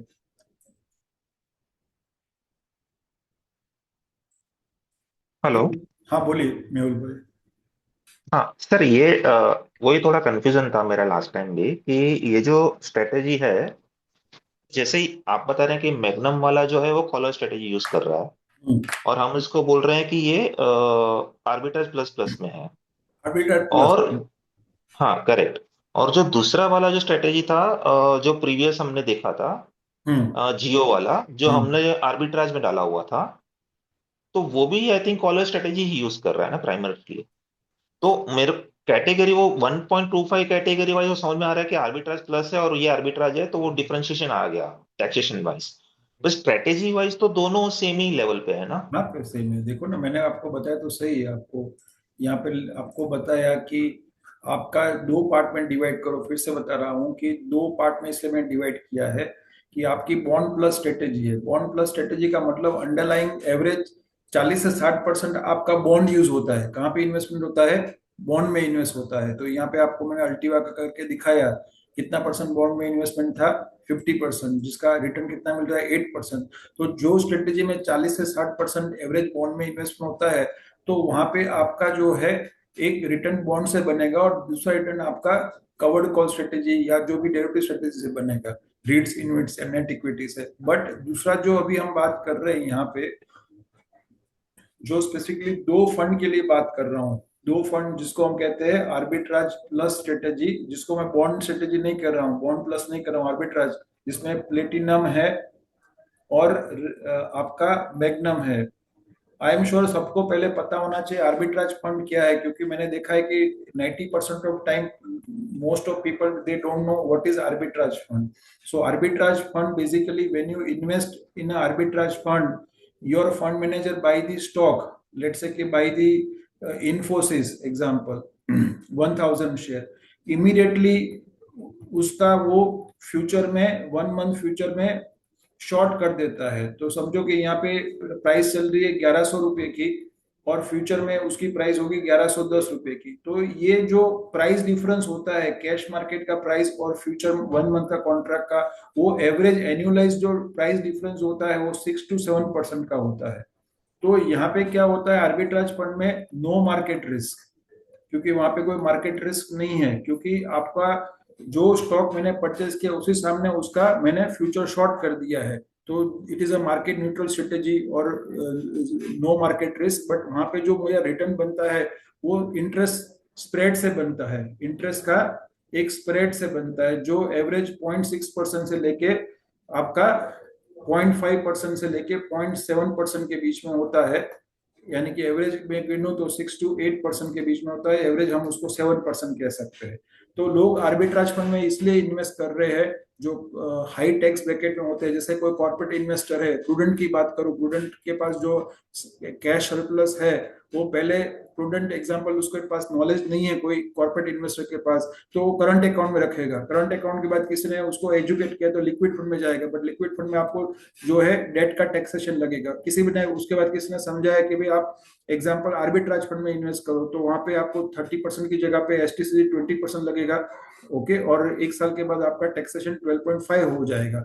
उसके बाद किसी ने और समझाया कि भाई आपके पास 1 करोड़ आर्बिट्राज फंड में है, why don't you shift some money into arbitrage plus strategy, जहां पे आपको 60% की जगह पे 9% मिल सकता है। तो यहाँ पे हम सिंपली लॉन्ग और शॉर्ट करने की जगह पे स्टॉक बाय किया, ओके, और उसके सामने हमने उसका फ्यूचर शॉर्ट किया, उसकी जगह पे हम एडवांस स्ट्रेटेजी यूज करते हैं, ओके, आर्बिट्राज प्लस पे। तो यहाँ पे दोनों जो है वो कौन सी स्ट्रेटेजी यूज कर रहे हैं, कॉलर स्ट्रेटेजी यूज कर रहे हैं, जहाँ पे उसका रिटर्न जो है 10 to 11% रहता है। बट ये रिटर्न जो रहता है वो डिपेंड करता है मार्केट कंडीशन में। ट्रेंडिंग बुलिश मार्केट में ये 12-13% भी रिटर्न दे सकता है, बेरिश मार्केट चल रहा है तो वो सिंगल डिजिट भी रिटर्न दे सकता है। तो यहाँ पे हम ये कहने की कोशिश कर रहे हैं कि आपका जो मैग्नम का अंडर परफॉर्मेंस आया वो इसलिए आया कि जो उनका प्रीडोमिनेटली जो 65% ग्रोस इक्विटी है उसके सामने उन्होंने 50% जो है वो कॉलर स्ट्रेटेजी किया लास्ट 6-7 मंथ में, और 15% उन्होंने किया आर्बिट्राज स्ट्रेटेजी। तो कॉलर स्ट्रेटेजी ने अंडर परफॉर्मेंस किया, यानी कि उसका रिटर्न आर्बिट्राज से भी कम हुआ, तो उसी वजह से उनका अंडर परफॉर्मेंस हुआ। बट 2 से 3 साल के बाद हम देखेंगे तो ऑन एवरेज यहाँ पे भी 8 से 10% के बीच में आपका रिटर्न बैठेगा। Hopefully am I able to answer your question? ये सर, तो मैं जितना समझ रहा हूँ, जैसे जो बॉन्ड प्लस कैटेगरी है जियो वाला जिसमें कॉलर स्ट्रेटेजी है, उसमें मैं समझ रहा हूँ कि सब कुछ कर सकते हैं, वहां पे आप कॉलर भी कर सकते हैं। मैं देखो, मैं ये नहीं कह रहा हूँ कि वहां पे आपका जो एक फर्स्ट फाउंडेशन बॉन्ड से बनता है और उसके बाद वो 30 to 40% में अलग अलग स्ट्रेटेजी कर सकते हैं, कवर्ड कॉल भी कर सकते हैं, कॉलर स्ट्रेटेजी भी कर सकते हैं, मर्जर आर्बिट्राज भी कर सकते हैं। बट यहाँ पे आपका मेनली इक्विटी है, आपका ग्रोस इक्विटी एक्सपोजर 65% है, तो आपके पास जो है मेनली जो ऑप्शन रहेगा सिर्फ और सिर्फ डेरिवेटिव स्ट्रेटेजी करने का, जो उसमें मेनली कॉलर स्ट्रेटेजी अभी कर रहे हैं दोनों, प्लेटिनम और अपना आर्बिट्राज या कवर्ड कॉल करेंगे। हाँ, समझ गया सर। तो ब्रॉडली जो मैं समझ रहा हूँ कि जो जियो का जो स्ट्रेटेजी है वो 50% मिनिमम बॉन्ड में कर रहे हैं, जबकि यहाँ पे आर्बिट्राज प्लस प्लस में सिर्फ 35% ही रहेगा डेट, दैट इज परफेक्ट, वहां पे कम रहेगा डेट, वहां पे सिर्फ 15% का 15% का अलोकेशन का डिफरेंस है, अदरवाइज ओवरऑल बाकी सब स्ट्रेटेजी सेम ही है। नहीं, देखिए उसका एग्जीक्यूशन भी बहुत इंपॉर्टेंट है ना। आज एक फंड जो है उसका कोई स्ट्रेटेजी इंट्रोड्यूस कर रहा है, उसके बाद उनका एग्जीक्यूशन नहीं है पावरफुल, तो भी रिजल्ट नहीं आता है ना। तो आगे जाके जैसे म्यूचुअल फंड में एक फंड होता है वो आउट परफॉर्म करता है कंसिस्टेंट, और एक कंसिस्टेंट अंडर परफॉर्म करेगा। तो ऐसा भी यहाँ बन सकता है कि जो फंड अपनी इन हाउस कैपेबिलिटी डेवलप नहीं किया है, उसके पास qualitative and quantitative execution capabilities नहीं है, तो 2-3 साल के बाद हमें आइडिया आएगा और उसके बाद हम डिसाइड कर पाएंगे कि हो सकता है कि ये 2 फंड हमें कंसिस्टेंट आउट परफॉर्म दे रहे और देंगे भविष्य में, और 2 फंड जो है बिकॉज ऑफ सम रीजन ये कंसिस्टेंट हमें अंडर परफॉर्मेंस दे रहे और हो सकता है अंडर परफॉर्मेंस भी रहेगा। अंडर परफॉर्मेंस आउट परफॉर्मेंस का मतलब ये नहीं कह रहा हूँ कि बहुत बड़ा डिफरेंस होगा, किसी का रिटर्न लेट से 10% आ रहा है, किसी का 8% आ रहा है, एग्जाम्पल वो पॉइंट से बात कर रहा हूँ। Got it sir, got it, thank you. Okay, तो हम आगे बढ़ते, लास्ट 1 आवर है।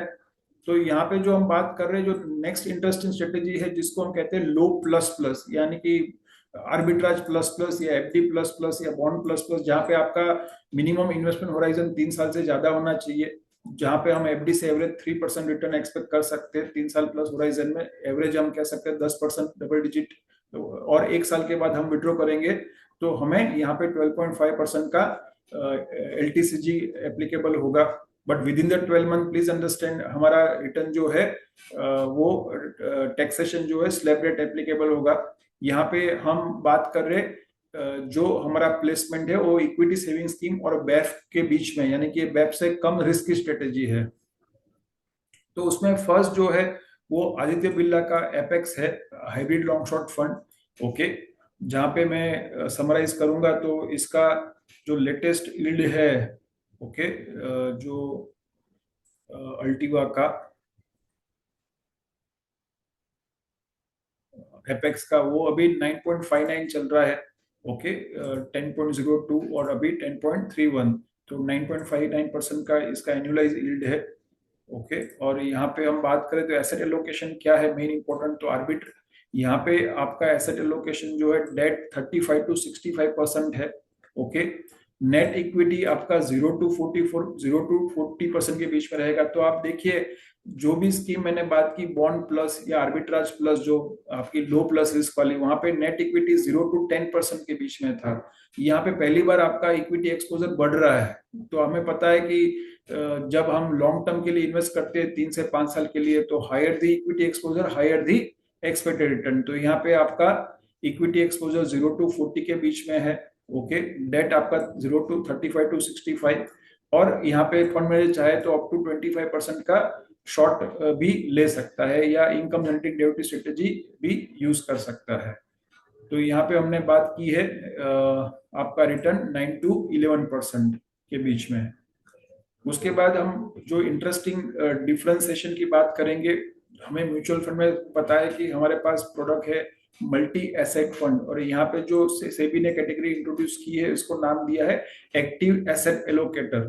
तो ये क्या डिफरेंस है, तो यहाँ पे मेनली जो होता है 3 कैटेगरी होती है, इक्विटी डेट एंड कमोडिटीज, जबकि यहाँ पे इक्विटी डेट्स कमोडिटीज के साथ साथ रीट्स इन्वेट्स में भी इन्वेस्ट होता है। दूसरा हमने देखा है कि यहाँ पे हम बात करें तो हमारा जो इक्विटी एसेट एलोकेशन जो रहता है, हमने देखा है कि डायनामिक एसेट एलोकेशन फंड है, बट कई बार काफी सारे मैप फंड में आपका ग्रोस इक्विटी एक्सपोजर जो है वो 65% का रहता है, जबकि यहाँ पे आपका इक्विटी एक्सपोजर जो स्टार्ट होता है as low as some fund में 35 और सम फंड में 20% से। तो कहीं ना कहीं आप अपने क्लाइंट को कम इक्विटी एक्सपोजर देना चाहते तो इस हिसाब से आप फंड सिलेक्ट कर सकते हैं। यहाँ पे आपके फंड मैनेजर जो है as per the SEBI guideline up to 25% of portfolio short selling कर सकते हैं, जहाँ पे ये परमिटेड नहीं है। ओके, ये मेनली परफॉर्म करता है better in the rising market, तो ये design to perform in rising, falling और साइडवे मार्केट। ओके, यहाँ पे हम बेटर डाउन साइड प्रोटेक्शन कर सकते हैं through hedging and short position, as well as हम कवर्ड कॉल कर सकते हैं इनकम जनरेशन के लिए। तो रिटर्न ड्राइवर्स की बात करें तो यहाँ पे मेनली इक्विटी डेट या कमोडिटी से आता है, जहाँ पे मल्टीपल हमारे पास ऑप्शंस है। हम कवर्ड कॉल से भी रिटर्न लेके आ सकते हैं, शॉर्ट से भी हम कर सकते हैं। ओके, यहाँ पे मिनिमम स्टार्टिंग पॉइंट 10 लाख रहेगा। 3 to 5 years में भी हम टारगेट करें 3+ से ईयर का होराइजन से हमें इन्वेस्ट करना होगा। तो यहाँ पे मैं सबसे पहले आईसीप से स्टार्ट कर रहा हूँ। तो जो की डिफरेंसेस आईसीप ने बताया है कंपेयर टू उनके मैफ के सामने, ओके, वही मैं फोकस कर रहा हूँ कि लोअर इक्विटी एक्सपोजर। तो यहाँ पे आईसीएफ का ये कहना है कि उनका जो ये आईसीएफ जो है ट्रिपल ए प्रोडक्ट की बात कर रहा हूँ, और आईसीआईसीआई का मैं मैफ की बात कर रहा हूँ, जो ये म्यूचुअल फंड में है, ये एसआईएफ में है। तो यहाँ पे स्टार्टिंग इक्विटी एक्सपोजर जो है, इक्विटी आपका 35 से हो रहा है, यहाँ पे आपका मिनिमम इक्विटी एक्सपोजर जो है 65 से हो रहा है। तो इसका मतलब क्या हुआ, कहने के नाम पे वो मल्टी एसेट फंड है, बट आपके पास 65% तो आपको इक्विटी में इन्वेस्ट करना है, तो इसका मतलब बैलेंस 35% आपको डाइवर्सिफिकेशन के लिए है, जबकि यहाँ पे आपके पास डाइवर्सिफिकेशन के लिए अदर एसेट्स में इन्वेस्ट करने के लिए 65% है, ओके, और यहाँ पे आपके अदर एसेट में इन्वेस्ट करने के लिए सिर्फ 35% है। So this is the first bigger difference. Second difference जो है उनका कि यहाँ पे डायनामिक एसेट एलोकेशन। तो आपको ये समझना है कि ऐसा म्यूचुअल फंड में उनका 65 इक्विटी है, लेट्स से कि 10 to 20% समझो गोल्ड होगा, 10 to 20% एग्जांपल सिल्वर है, जबकि यहाँ पे आपका क्या है कि 35% से लेके 80% में आप इक्विटी में जा सकते हैं, 0 to 30% में आप डेट अपना कमोडिटीज में जा सकते हैं, ओके, 20 to 55% में आप डेट में भी जा सकते हैं, आप रीट्स 0 to 20% में आप इनविट में भी डाल सकते हैं। तो नाउ आपके फंड मैनेजर को जो मार्केट की अपॉर्चुनिटी है, उसको लगता है कमोडिटीज में अपॉर्चुनिटी नहीं है, तो वो जीरो भी कर सकता है और उसका एक्सपोजर इक्विटी या डेट में बढ़ा सकते हैं। तो यहाँ पे आपके पास बेटर फ्लेक्सिबिलिटी है कंपेयर टू दी उनके मैफ के सामने। तीसरा हम बात करें तो यहाँ पे एक्सचेंज ट्रेडेड डेरिवेटिव्स में हम इन्वेस्ट कर सकते हैं। तो ये म्यूचुअल फंड में ईटीसीडी अलाउड नहीं रहता है, जबकि यहाँ पे ये ईटीसीडी में अलाउ कर सकते हैं, यानी कि मुझे क्रूड ऑयल बाय करना है या कोई भी ऐसी जो कमोडिटीज जो एक्सचेंज ट्रेडेड डेरिवेटिव्स में अवेलेबल है, उसको मैं बाय या मैं शॉर्ट कर सकता हूँ। तो फ्लेक्सिबिलिटी कैश भी कर सकते हैं, और साथ साथ में यहाँ पे मेनली कैश होता है, ईटीसीडी नहीं रहता है। और लास्ट जो है, यहाँ पे आप yield enhancing derivative strategy and naked short selling कर सकते हैं। तो यहाँ पे आपके पास वो ऑप्शन नहीं है yield enhancing strategy like covered call etcetera, जबकि आप यहाँ पे कर सकते हैं। नेकेड शॉर्ट सेलिंग भी आपको अलाउड है।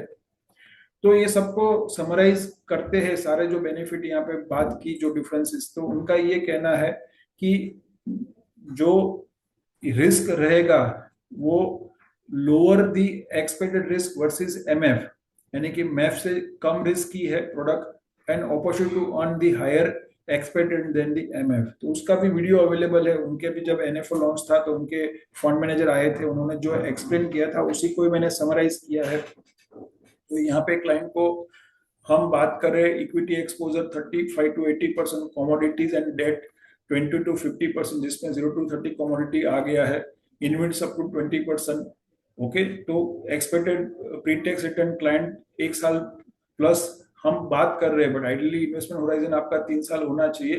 तो 10 to 12% आप एक्सपेक्ट कर रहे हैं एज पर दी बैक टेस्टेड एनालिसिस। रिसेंट जो हमारा है डेटा, उस हिसाब से आईसीप का कितना है,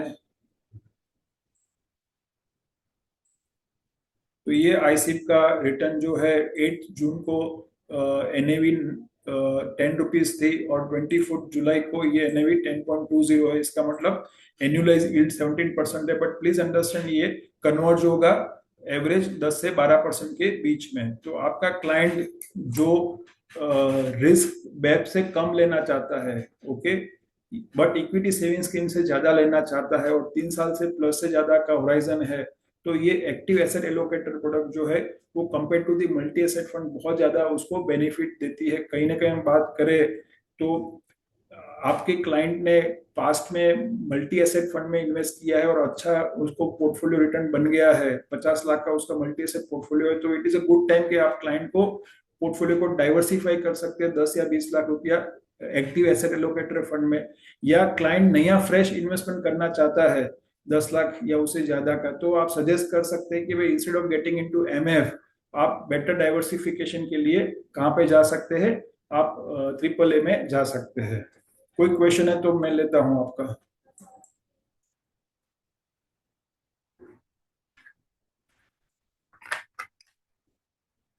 आपका कोई सर ये क्वेश्चन? एसआईएफ में भी डायरेक्ट और रेगुलर रहता है क्या, जैसे नॉर्मल म्यूचुअल फंड स्कीम में रहता है? Yes yes, as per SEBI guideline, yes. मतलब क्लाइंट डायरेक्ट भी खरीद सकता है? देखिए, आपको ये समझना है कि म्यूचुअल फंड आज की डेट में एक वेनिला प्रोडक्ट हो गई है, तो उसमें कॉम्प्लेक्सिटी बहुत कम है और क्लाइंट के लिए आसान है। बट फिर भी हमने देखा है most of client pass performance के हिसाब से जाते हैं और वो अंडर परफॉर्मेंस करते हैं डायरेक्ट प्लान में। बट एसआईएफ जो है वहाँ पे कॉम्प्लेक्सिटी बहुत ज्यादा है। दूसरा, जब हमने देखा है कि टिकट साइज ज्यादा होती है, ओके, जैसे पीएमएस, एआईएफ या एसआईएफ में 10 लाख, तो रिसेंटली जो कैंप्स के जो पर्सन ने शेयर किया, 70% इन्वेस्टमेंट आज की डेट में भी रेगुलर प्लान में ही आता है, क्योंकि हेलो कहीं ना कहीं। हाँ बोलिए। सर, एफडी वाले क्लाइंट है, उनको क्वार्टरली या ईयरली रिटर्न्स की हैबिट रहती है। इसमें रिटर्न्स कैसा मिल सकते हैं, मतलब उनको क्या मैं सजेस्ट कर सकते मैं ये सजेस्ट करता हूं कि आप क्लाइंट को ऐसा मत सजेस्ट करिए। किसी के पास 1 करोड़ का एफडी है तो क्लाइंट को, दो टाइप के एफडी के क्लाइंट होते हैं। एक क्लाइंट को हर महीने उसमें से इंटरेस्ट चाहिए होता है, और दूसरा हैं? हाँ। क्लाइंट क्या होता है कि उसको इंटरेस्ट नहीं चाहिए, उसने क्यूमुलेटिव एफडी की होती है। तो यहाँ पे यस। आपका फोकस ऐसा होना चाहिए कि जो क्यूमुलेटिव एफडी का पैसा है, वहां से 10-20% आप एलोकेशन की बात कर रहे हैं। कितने परसेंट की एलोकेशन की बात कर रहे हैं? 10-20% की एलोकेशन की बात करें कि भाई आपका 50 लाख क्यूमुलेटिव एफडी में, उसमें से 10 लाख रुपया आप इन्वेस्ट कर सकते हैं। दूसरा, ओके। आपको मैं ये सजेस्ट कर रहा हूँ कि कई बार ये होता है किसी को फिक्स इनकम चाहिए, तो इसके लिए यस। हमने एक यहाँ पे एक बकेट स्ट्रेटेजी भी इंट्रोड्यूस किया है। यहाँ पे मैं उसको दिखाता हूँ। तो कई बार क्या होता है, कोई क्लाइंट कहता है कि भाई मुझे एक फिक्स इनकम भी चाहिए, ओके।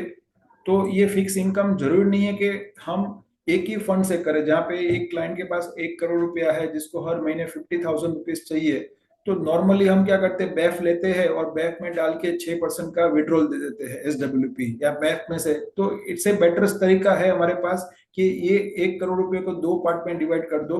50% ऐसा इन्वेस्टमेंट करो जो लो रिस्क, लो प्लस रिस्क वाला हो, और 50% इक्विटी में डाल दो जो हाई रिस्क वाला हो। अभी कैसे करेंगे, तो हमने यहाँ पे एग्जांपल दिया कि फर्स्ट 2 इयर्स की जो रिक्वायरमेंट है, मैंने एक banking and PSU debt fund में डाल दिया, म्यूचुअल फंड में, जहां से मुझे हर महीने 50,000 का विड्रॉल होगा, ओके। और 2 साल के बाद ये फंड क्या हो जाएगा, जीरो होगा। 35 लाख रुपीज मैंने पैसा कहाँ पे डाल दिया, जैसे अल्टीवा या प्लेटिनम हाइब्रिड फंड में डाल दिया, जो बॉन्ड प्लस कैटेगरी में है, जहां पे 3 साल के बाद, थर्ड ईयर से मैं हर महीने 50,000 का विड्रॉ करूंगा, और जो 10th ईयर तक चलेगा। इससे क्या होगा कि मुझे, क्लाइंट को कॉन्फिडेंट है कि ये 50 लाख जो मैं 50,000 हर महीने विड्रॉ करने वाला हूँ फॉर नेक्स्ट 10 ईयर, वहां पे इक्विटी का रिस्क क्लोज टू जीरो है। आप समझ रहे हैं ना? वहां पे इक्विटी से विड्रॉ नहीं हो रहा है। बैक में 50% इक्विटी है, मैथ में भी एवरेज 50% है, बट ये दोनों मैंने दिया, वहां पे क्लोज टू इक्विटी क्या है, 0 to 10% के बीच में है। ओके। म्यूचुअल फंड में 0% है इक्विटी, यहाँ पे 0 to 10% है। तो क्लाइंट को कॉन्फिडेंट आ गया कि भाई मेरा पैसा जो है वो लो प्लस रिस्क में से निकल रहा है, और बाकी के 50 लाख जो है, 53 लाख एग्जाम्पल, उसको मैंने 3 इक्विटी फंड में डिवाइड कर दिया, और जहां पे मैं 13% भी रिटर्न एक्सपेक्ट कर रहा हूं, तो मुझे 1.8 करोड़ मिल रहा है। इसका मतलब ये पूरी स्ट्रेटेजी का मेरा CAGR क्या बन रहा है, 11.11% मिल रहा है। तो जब आप ऐसे क्लाइंट के पास जाएंगे जिसको कोई मंथली विड्रॉल चाहिए, तो आप मंथली विड्रॉल के लिए फर्स्ट 1 ईयर 2 ईयर के लिए आप डेट फंड में से दे देंगे, और थर्ड ईयर से कहां से देंगे विड्रॉल, आप उसको आपका बॉन्ड प्लस या बॉन्ड प्लस प्लस SIF में से दे देंगे उसको। ओके सर, शालिन हाँ हियर।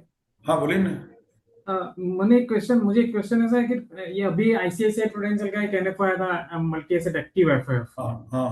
राइट? और ये इसमें multi asset SIF, so what is the basic distinction between that two?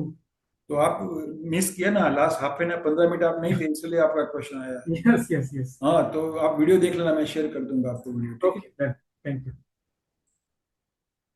तो अभी ऐसा ही दूसरा प्रोडक्ट है डाइना का, जो 360 एएमसी का है, जहाँ पे आपको इक्विटी एक्सपोजर और कम चाहिए तो और कम मिलता है, जहाँ पे नेट इक्विटी एक्सपोजर जो है 20 to 50% है, डेट आपका 20 to 65% है, शॉर्ट मैक्सिमम 25% कर सकते, कमोडिटीज आपका 0 to 25% है, जहाँ पे जो फंड मैनेजर है हर्ष अग्रवाल, उसके पास एक अच्छा एक्सपीरियंस है लॉन्ग शॉर्ट एआई फंड का। तो उसका भी मैं बात करूँ कि अभी कितना उसका यील्ड चल रहा है, ये आपको समझाने के लिए जरूरी नहीं कि यील्ड दिख रहा है वही यील्ड रहेगा फ्यूचर में। तो डाइना का अभी 11% का है, बट एवरेज आपको बॉन्ड प्लस प्लस या ट्रिपल ए के फंड के रिटर्न आपको डबल डिजिट में मिलेंगे, यानी कि 10 से 11% के बीच में, जिसका यील्ड है 11% का। तो यहाँ पे दिस इज ऑल्सो इंटरेस्टिंग, आपको कम इक्विटी एक्सपोजर चाहिए तो ये आप ले सकते हैं, 20% से स्टार्ट वहाँ पे इक्विटी एक्सपोजर होगा। ओके, जबकि आईसिप में 35% मिनिमम है। ओके, उसके बाद तीसरा क्यूसिप का है, क्वांट का एक्टिव एसेट लोकेटर फंड, जहाँ पे नेट इक्विटी एक्सपोजर 35 to 65% है, कमोडिटी 0 to 30% के बीच में, डेट 0 to 65% है। ओके, और उसका परफॉर्मेंस की बात करें तो यहाँ पे क्वांट जो है बहुत एग्रेसिव बेट ले रहा है, मैं लास्ट में डिस्कस कर लूंगा या यहाँ पे डिस्कस करूंगा। ओके, तो क्वांट का जो है उसका कहीं ना कहीं जिन्हों लास्ट 6 मंथ से कर रहे हैं उनको पता होगा कि जैन टू मार्च क्वांट ने बहुत अंडर परफॉर्म किया था, उसके जो भी फंड उसको में अवेलेबल थे, equity long short x top 100। Okay, और अभी सारे फंड ने अप्रैल से जुलाई तक बहुत आउटफॉर्म किया है, क्योंकि वो बहुत कॉन्सेंट्रेटेड बेट ले रहा है। तो आपके क्लाइंट को कॉन्सेंट्रेटेड बेट लेनी है, जैसे कि अभी जेएसडब्ल्यू इंफ्रास्ट्रक्चर है, वो सारी स्कीम में एवरेज आप देख रहे हैं 8% है। ओके, HFCL एक स्मॉल कैप कंपनी है, ओके, वो सारे स्कीम में करीबन करीबन आप देख रहे हैं। ओके, तो आपका क्लाइंट को लगता है कि उसको कॉन्सेंट्रेटेड बेट लेनी है, ओके, उसके पास 1-2 करोड़ का पोर्टफोलियो है, वो लेना चाहता है कॉन्सेंट्रेटेड बेट, तो वो ले सकता है। अदरवाइज आपके क्लाइंट को लगता है कि मुझे डाइवर्सिफाइड बेट लेनी है, तो वो आईसीफ है या आपका दूसरे जो फंड हमने बात की उसमें वो जा सकता है। तो यहाँ पे हम क्वांट का बात करेंगे, तो क्वांट का भी दिखा देता हूं आपको।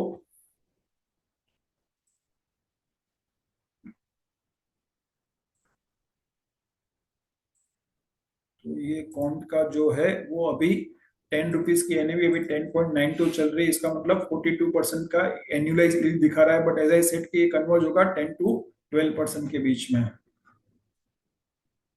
हम आपको सब कुछ शेयर कर देंगे। आई हम्बल रिक्वेस्ट, इनकेस आपने कम्युनिटी में ज्वाइन नहीं किया है, ओके, तो आई रिक्वेस्ट कि आप कम्युनिटी एक बार ज्वाइन कर ले, क्योंकि सारी हम कंटेंट आपको कहाँ पे शेयर कर रहे हैं, ये सब कम्युनिटी से शेयर कर रहे हैं, जो भी हमें शेयर करना है। तो मैं आपको एक बार कम्युनिटी की लिंक फिर से शेयर कर देता हूं।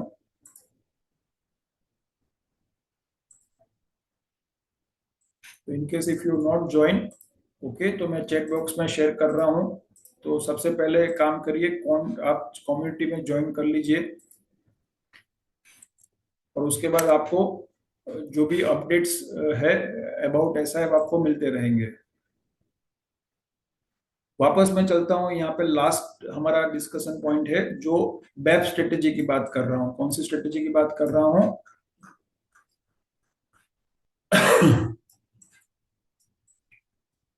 तो यहाँ पे तीसरी जो स्ट्रेटेजी हमारे पास है, इसको हम कहते हैं मॉडरेट रिस्क इन्वेस्टर। ओके, उसके पहले मैं एक और स्ट्रेटेजी की बात कर लूं जिसको हमने डिस्कस नहीं किया है, जो स्ट्रेटेजी का नाम है बॉन्ड रिस्क स्ट्रेटेजी। यानी कि आपके कोई क्लाइंट ऐसा कहता है कि भाई मुझे बॉन्ड का ही रिस्क लेना है। कौन सा रिस्क लेना है? बॉन्ड का ही रिस्क लेना है, बट मुझे रिटर्न टैक्सेशन बेटर चाहिए। रिस्क कौन सा होगा यहाँ पे? डेट फंड का या बॉन्ड का रिस्क रहेगा, ओके, बट टैक्सेशन आपको इक्विटी का मिलेगा 1 साल के बाद 12.5%। ओके, तो वहां पे क्या कर रहे हैं कि आपके जो अरुदा हाइब्रिड लॉन्ग शॉर्ट फंड है बंधन का, वो क्या कर रहा है कि यहाँ पे वो 65% बॉन्ड में इन्वेस्ट कर रहा है और 35% आर्बिट्राज में कर रहा है, no long short, no net equity. तो आपके कोई क्लाइंट ऐसे है, कॉर्पोरेट क्लाइंट, जो ओके वो कहते हैं कि भाई मुझे बॉन्ड का ही रिस्क लेना है, और इक्विटी का टैक्सेशन चाहिए तो उसके लिए ये आप सजेस्ट कर सकते हैं। ओके, तो उसका मैं आपको CAGR दिखा दूं तो अभी लेटेस्ट उसका एनुअलाइज रिटर्न चल रहा है 6.13%। तो आप देख रहे हैं करीबन करीबन बॉन्ड रिटर्न हमें मिल रहा है, बट टैक्सेशन क्या मिलेगा, इक्विटी का मिलेगा। तो लास्ट जो है हम डिस्कस कर लेते हैं, ये स्ट्रेटेजी है हमारी मॉडरेट रिस्क इन्वेस्टर के लिए। तो आपको पता है कि जो बेफ के क्लाइंट है आज के डेट में, बेफ जो है बेफ की category almost 6 lakh plus crore की कैटेगरी है। तो आपके क्लाइंट जो मॉडरेट रिस्क इन्वेस्टर है और जिनका इन्वेस्टमेंट होराइजन 5 ईयर प्लस है, तो हमें यहाँ पे क्या एडवांटेज मिलता है कि जब हम इन्वेस्ट करते हैं SIF में, तो मैंने पर्पसफुली ये डिस्कशन हमने नहीं किया है, अभी मैं 2 मिनट के लिए करता हूँ। ओके, तो एक इम्पोर्टेंट स्लाइड जो मैं अभी बताना चाहूंगा जो बेफ से रिलेवेंट होती है, बेफ में जब हम आएंगे वहां से, तो ये स्लाइड क्या कहती है, ये स्लाइड ये कहती है कि जब हम हमारे पोर्टफोलियो में हम SIF को ऐड करते हैं, ये मॉडरेट रिस्क पोर्टफोलियो है, 50% इक्विटी 50% डेट, जब हमने 20% SIF को ऐड किया, ओके, तो उसे क्या होता है, हमारा रिस्क कम होता है और रिटर्न बढ़ता है। तो रिस्क M- हो गया और रिटर्न जो है यहाँ पे मॉडरेट मिलता था उसकी जगह पे मॉडरेट मॉडरेट प्लस हो गया। तो SIF में हम क्या कर रहे हैं कि हम जो है हमारा नेट इक्विटी एक्सपोजर बेफ और इक्विटी के लिए कॉमन होगा कि हम हमारा इक्विटी एक्सपोजर को हम डायनामिकली मार्केट कंडीशन के हिसाब से 0 भी कर सकते हैं, 75 भी कर सकते हैं, इक्विटी में 100% भी कर सकते हैं, और साथ साथ में हम income generating derivative strategy use करते हैं, नेकेड शॉर्ट सेलिंग करते हैं। तो उससे हमारा रिस्क क्या होता है, शॉर्ट टर्म में कम होता है और लॉन्ग टर्म में हम जो भी स्ट्रेटेजी यूज कर रहे हैं उससे हमारा रिटर्न बढ़ता है। तो यहाँ पे हम ये कहने की बात कर रहे हैं कि हमारा रिटर्न जो है लॉन्ग टर्म में वो बेप से, शॉर्ट टर्म में रिस्क बेप से कम रहेगा और लॉन्ग टर्म में बेप से 1 या 2% हमें ज्यादा रिटर्न मिलता है with same taxation. With in 1 year में क्या होगा आपका आपके जो ICICI में इक्विटी ओरिएंटेड है तो आपका STC लगेगा, बट टाइटेनियम और क्यूसिक में आपका स्लैब रेट लगेगा, और 1 साल के बाद तीनों फंड में आपको 12.5% रिटर्न एक्सपेक्ट करेंगे। तो यहाँ पे मैं जो बात कर रहा था कि this is more important then the understanding the fund. तो यहाँ पे आपका बेफ फंड जो रहता है म्यूचुअल फंड में, उसमें नेट इक्विटी एक्सपोजर हम क्या करते हैं 35 से लेके 65% के बीच में रखते हैं, okay, based on the market cycle. But यहाँ पे फंड मैनेजर के पास ज्यादा फ्लेक्सिबिलिटी है, फंड मैनेजर चाहे तो अपना मिनिमम इक्विटी एक्सपोजर 0 भी कर सकता है, मैक्सिमम 75 कर सकता है। बुल पीरियड में वो 75% कर देगा, बेरिश पीरियड में वो चाहे तो 0 भी कर सकता है। So more flexibility in the SIF investment strategy, BAFs investment strategy. Secondly, यहाँ पे आपके पास इनकम जनरेटिंग स्ट्रेटेजी नहीं है like covered call, collar strategy, जहाँ पे आप कंप्लीट पोर्टफोलियो में क्या कर सकते हैं, covered call, collar strategy, straddle कर सकते हैं, जिससे आप वोलेटाइल मार्केट में भी एक इनकम जनरेट कर सकते हैं। तो आपको सबको पता होना चाहिए कि कवर्ड कॉल में हम प्रीमियम इनकम जनरेट करते हैं, कॉलर स्ट्रेटेजी और कवर्ड कॉल में, तीनों स्ट्रेटेजी में कवर्ड कॉल, कॉलर, स्ट्रेडल सब में प्रीमियम इनकम होती है, जिससे हमें एक कंसिस्टेंट हमारी NAV जो है हम साइडवे मार्केट में एक्स्ट्रा बढ़ा सकते हैं। यहाँ पे हम चाहे तो क्या होता है कि नेकेड शॉर्ट भी कर सकते हैं कि कोई शेयर जो है बहुत ज्यादा ओवर वैल्यूड है, ओके, और हमें लगता है फंड मैनेजर को कि नेक्स्ट 1 मंथ 2 मंथ 3 मंथ में ये शेयर में 10-20-30% का करेक्शन एक्सपेक्टेड है, तो फ्यूचर में शॉर्ट करके बाद में वो लॉन्ग कर सकते हैं। यानी कि पहले शॉर्ट कर दिया 5,000 पे शेयर को और उसके बाद 4,000 आ गया, उसमें पोजीशन को क्लोज करके 1,000 रुपीज यहाँ पे अर्न कर सकते हैं।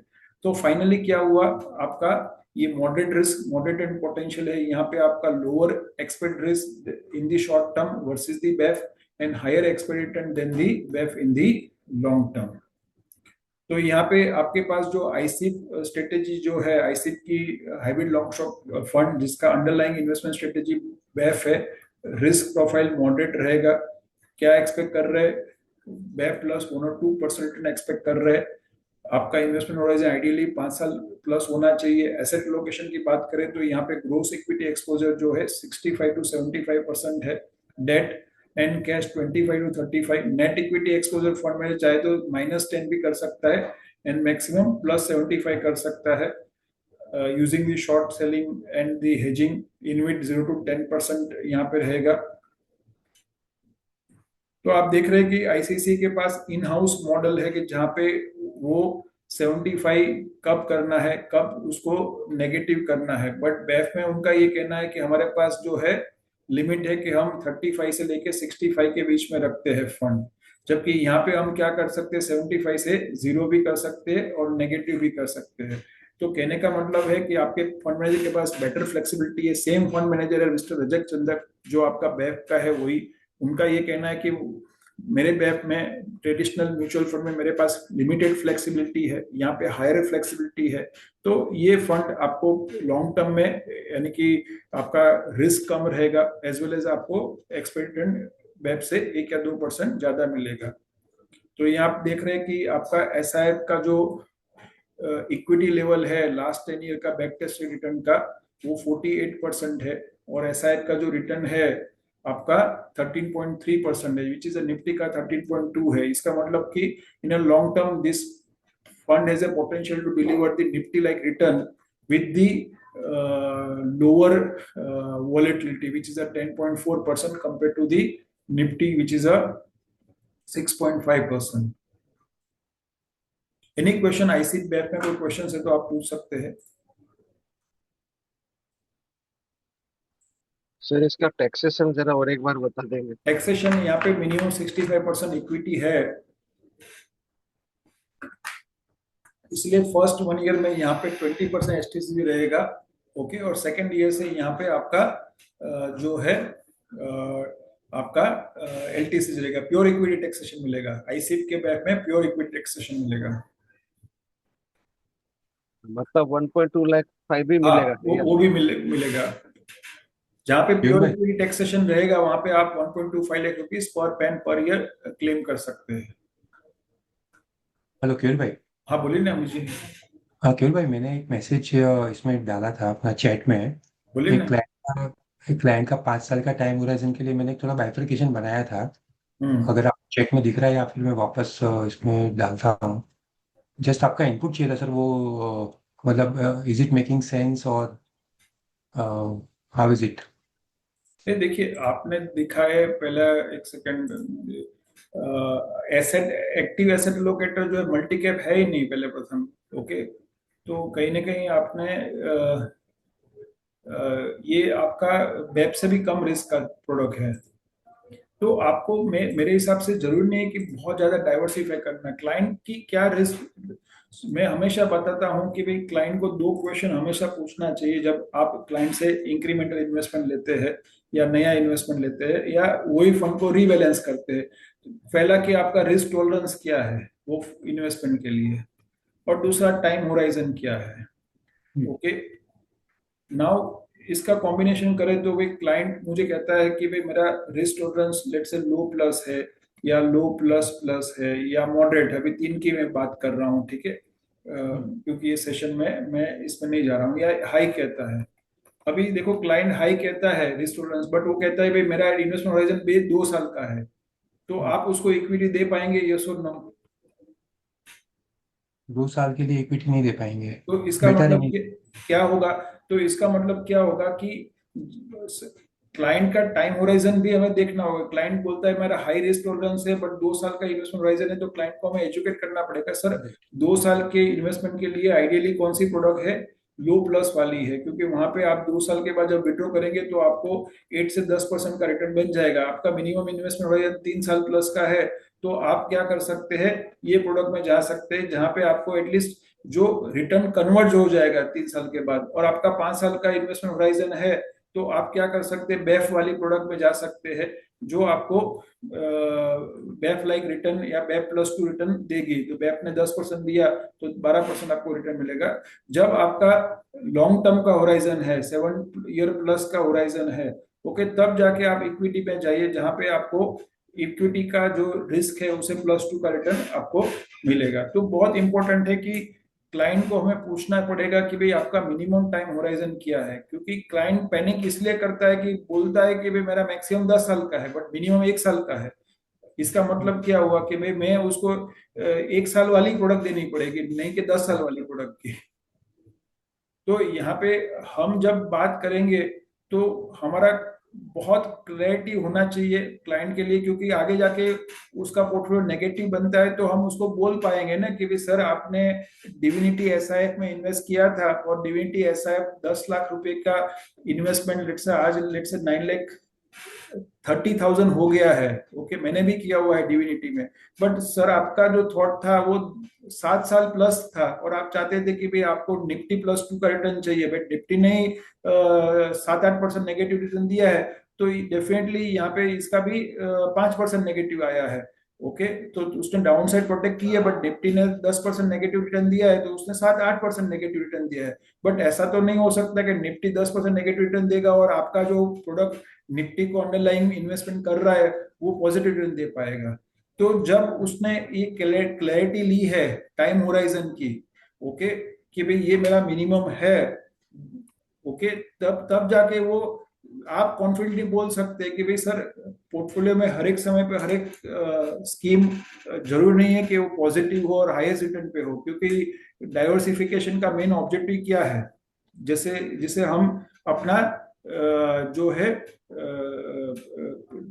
डाइवर्सिफिकेशन से हम क्या कर सकते हैं कि भाई हमारा लॉन्ग टर्म की स्कीम हो सकता है शॉर्ट टर्म में अंडर परफॉर्म कर सकती है शॉर्ट टर्म वाली स्कीम से, बट लॉन्ग टर्म में डेफिनेटली ये स्कीम जो है शॉर्ट टर्म वाली जो स्कीम होगी उसे बेटर परफॉर्म करेगी। But one can not compare the, you can say हम एक व्यक्ति बाइक से जा रहा है और दूसरा कार पे जा रहा है, हो सकता है जब ट्रैफिक होगा सिटी में तो दोनों में कोई डिफरेंस नहीं होगा, हो सकता है बाइक वाला आगे चला जाएगा, बट जैसे ही हाईवे पे जाएंगे तो डेफिनेटली कार वाला उसे आगे निकल जाएगा।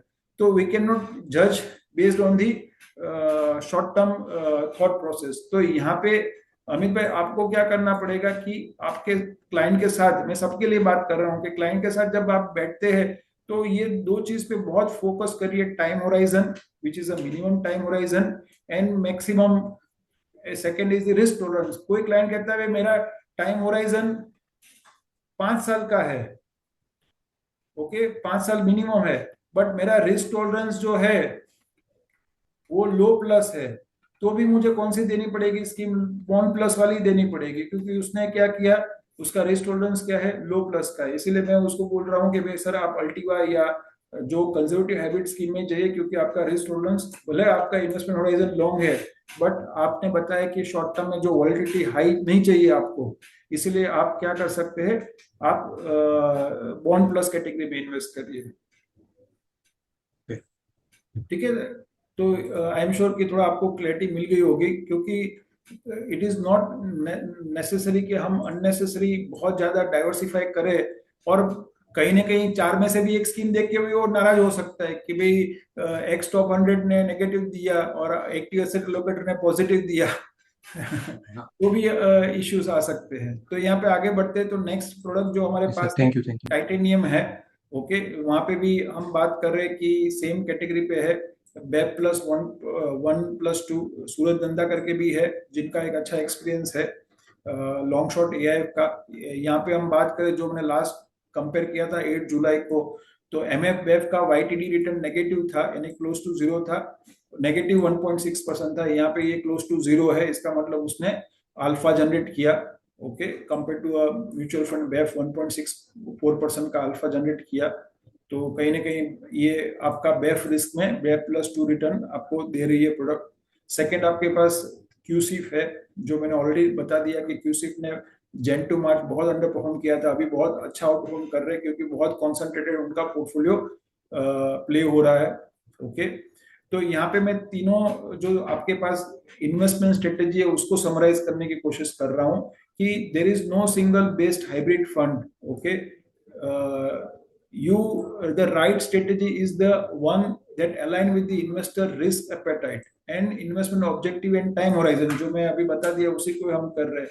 तो क्लाइंट का टाइम होराइजन, ओके, मिनिमम क्या है एंड उसका रिस्क टॉलरेंस क्या है, उसके बेसिस पे ही हमें आइडियली डिसाइड करना चाहिए, okay. by selecting the appropriate hybrid and triple A strategy, investor can potentially enhance the risk adjusted return, improve the downside protection, benefit from the tax efficient investing, जो मैंने बात कर रहा हूँ कि 1 साल के बाद आपका 12.5% रहेगा, build more resilient and diversified portfolio across the market cycle. Successful investment is not about choosing the highest return strategy, but is choosing the right strategy. तो यहाँ पे मैं एक दो और टूल आपके साथ शेयर करना चाहूंगा जो हमने आपको दिया हुआ है अलग अलग वर्कशॉप में। तो यहाँ पे एक और टूल इंपॉर्टेंट है जो मैंने बताया था कि हमने स्टार्ट किया था सेल्स प्रोसेस से। वापस मैं सेल्स प्रोसेस पे जाता हूँ समराइज करने के लिए। ओके, तो मैंने सेल्स प्रोसेस में आपको समझाया कि सबसे पहले हमारा ऑब्जेक्टिव ये होना चाहिए कि हम एक प्रोस्पेक्ट लिस्ट बनाएं। आप सर्टिफाइड है या नहीं है, बट आपने ऑलरेडी अपनी एग्जाम प्रिपरेशन करना स्टार्ट कर दिया है। आपको पता है कि 15 दिन में अभी नई एग्जाम जो आई है वो बहुत मॉडरेट डिफिकल्टी है। तो 15 दिन में आप वीडियो लेक्चर से जो हमने लास्ट वीक में किया था सेशन, और अभी एवरी वीक उसके क्वेरी सेशन कर रहे हैं 2 to 3 आप कर लेंगे। तो अभी साथ साथ में आपका कॉन्फिडेंस बेटर हो उसके लिए आप एक प्रोस्पेक्ट लिस्ट बनाएं जिसमें आपके 25 नाम है, ओके, जिनके पास अच्छा डेट का पोर्टफोलियो है 50 लाख 1 करोड़ का। वो कॉर्पोरेट एंटिटी भी हो सकते हैं, इंडिविजुअल एंटिटी भी हो सकते हैं। उसके बाद उनको हमें अपॉइंटमेंट लेनी है, हमें डिस्कस करना है एसआईएफ के बारे में और बॉन्ड प्लस या एफडी प्लस स्ट्रेटेजी के बारे में। उसके बाद हम आपको पीपीटी शेयर कर देंगे, ओके। एंड फोर्थ, जो ऑब्जेक्शन हैंडलिंग में एक आया था कि भाई मेरे पास पैसा नहीं है, तो उसका हमने एक सॉल्यूशन बनाया है जिसको कहते हैं बैलेंस शीट असेसमेंट। तो मेनली क्या होता है कि जब हम म्यूचुअल फंड में जाते हैं तो गोल बेस्ड इन्वेस्टिंग करते हैं, हम बात करते हैं उनके लॉन्ग टर्म गोल अचीव करने के लिए। बट हम जब एसआईएफ की बात करते हैं तो यहाँ पे क्लाइंट ऑलरेडी 40, 50, 60 साल का है, उन्होंने एक अच्छी वेल्थ बढ़ाई हुई है। तो हम यहाँ पे एक सैंपल टूल इंट्रोड्यूस कर सकते हैं क्लाइंट को कि सर हमने जब हमारे क्लाइंट की एक बैलेंस शीट बनाई तो क्लाइंट को समझ में आया कि उनके पास कौन सी ऐसी एसेट है जो टैक्स इनएफिशिएंट है और उसको कम रिटर्न दे रही है। उसको हमने पार्ट ऑफ एलोकेशन हमने बेटर टैक्स एफिशिएंट इन्वेस्टमेंट में और बेटर रिटर्न प्रोडक्ट में किया। तो जहाँ पे एग्जाम्पल हमने क्लाइंट को, एक क्लाइंट है मिस्टर राजेश करके, उनका बैलेंस शीट हमने कंस्ट्रक्ट किया तो हमने देखा कि क्लाइंट के पास 20 लाख रुपए का एक एफडी था जो क्यूमुलेटिव है, जहां पे आज उसकी वैल्यू 26 लाख रुपीस की है, जहां पे उसको रिटर्न मिल रहा है 6.78%, ओके। और 30% टैक्स करने के बाद उसका पोस्ट टैक्स रिटर्न तो 4% के आसपास है, क्लाइंट 30% टैक्स रेट में है एग्जाम्पल। तो हमने जब उनको ये बॉन्ड प्लस प्रोडक्ट के बारे में एजुकेट किया, ओके, जहाँ पे हमने क्लाइंट को बताया कि आप एफडी में इन्वेस्ट कर रहे हैं तो आपका पोस्ट टैक्स रिटर्न 5% मिल रहा है, 5 साल के बाद 12.70 लाख रिटर्न मिल रहा है। जबकि आप बॉन्ड प्लस कैटेगरी में जा रहे हैं तो आपको 5 साल के बाद 15,38,000 बन रहा है और पोस्ट टैक्स आपका 14,71,000, which is 3% higher than the FD kind of product, जहाँ पे आपको 2 लाख रुपए का 10 लाख से ज्यादा 10 लाख के इन्वेस्टमेंट में 5 साल में फायदा हो रहा है। तो ये क्लाइंट ने क्या किया, 10 लाख रुपए कहाँ पे एलोकेट किया, हमारी बॉन्ड प्लस स्ट्रेटेजी में इन्वेस्ट किया, जहाँ पे वो अल्टीवा हो सकता है, रेडेक्स हो सकता है एग्जाम्पल। तो मैं जान सकता हूँ सर आपके पास कितना फिक्स डिपॉजिट है और वो फिक्स डिपॉजिट का रिटर्न कितना मिल रहा है आपको, कितना आपका टैक्स रेट है, तो मैं आपको बता सकता हूँ कि आपको कितना पोस्ट टैक्स रिटर्न मिल सकता है। और यहाँ पे पार्ट ऑफ एलोकेशन हम कहाँ पे कर सकते हैं, बॉन्ड प्लस स्ट्रेटेजी में या बॉन्ड प्लस स्ट्रेटेजी में हम कर सकते हैं। तो ऐसा ही बॉन्ड में हम कर सकते हैं। उसके बाद क्लाइंट के पास यहाँ पे इक्विटी में मैं नहीं जा रहा हूँ, ओके, अपना म्यूचुअल अपना स्टॉक में है तो अभी इसमें नहीं जाएंगे। तो अभी के लिए हम एक बॉन्ड और एफडी पे फोकस कर रहे हैं। जब हम नेक्स्ट सेशन करेंगे तभी हम बाकी की डिस्कस करेंगे। हाँ, हम आपको सब कुछ शेयर कर देंगे। यहाँ पे कोई क्वेश्चंस है तो आप मुझे पूछ सकते हैं। सर आप एक एक्सेल में थोड़ा, जब भी आप एक एक्सेल शेयर करें उसमें जो सबका टैक्सेशन है वो थोड़ा एक कॉलम में मेंशन कर देंगे तो हमें थोड़ी इजी रहेगा हर समय रेफर करने के लिए। नहीं, हमने तो कर ही दिया क्योंकि है अभी सर। स्कीम तो बहुत कम है। अभी आपने वर्ड वर्ड में दिया है, अभी आज शेयर किया था शायद स्कीम डिटेल्स बहुत सारी। तो आप एक्सेल में 2-3 कॉलम नहीं, फिर टेक्स्ट मैं भी ऐड क्यों, कर देंगे। मैं वही बात कर रहा हूँ ना, मुझे जो कन्वीनियंट फॉर्मेट है वो मैं आपको शेयर कर रहा हूँ, आप उसको कर लीजिए ना। जब तक आप कुछ नहीं करेंगे, आज आप समझो 30,000 पार्टनर है, हर एक एक रिक्वायरमेंट आएगी, तो मैं तो कंप्लीट ही नहीं कर सकता हूँ ना। आज मैं, अब मुझे कन्वीनियंट है या सबके कन्वीनियंट का मैं सोच के एक फॉर्मेट बना रहा हूँ, आपको लगता है कि आपको एक्सेल बेटर है, तो आप क्या कर सकते हैं कि यही जो फॉर्मेट मैंने जो बनाया है उसको आप एक्सेल में कर दीजिए ना। ये जो मैंने फॉर्मेट बनाया है उसमें समझो कि सब कुछ लिखा हुआ है। ओके, आपको मैंने जो बात की है इक्विटी का है, जैसे मैंने बताया अभी यहाँ पे एग्जांपल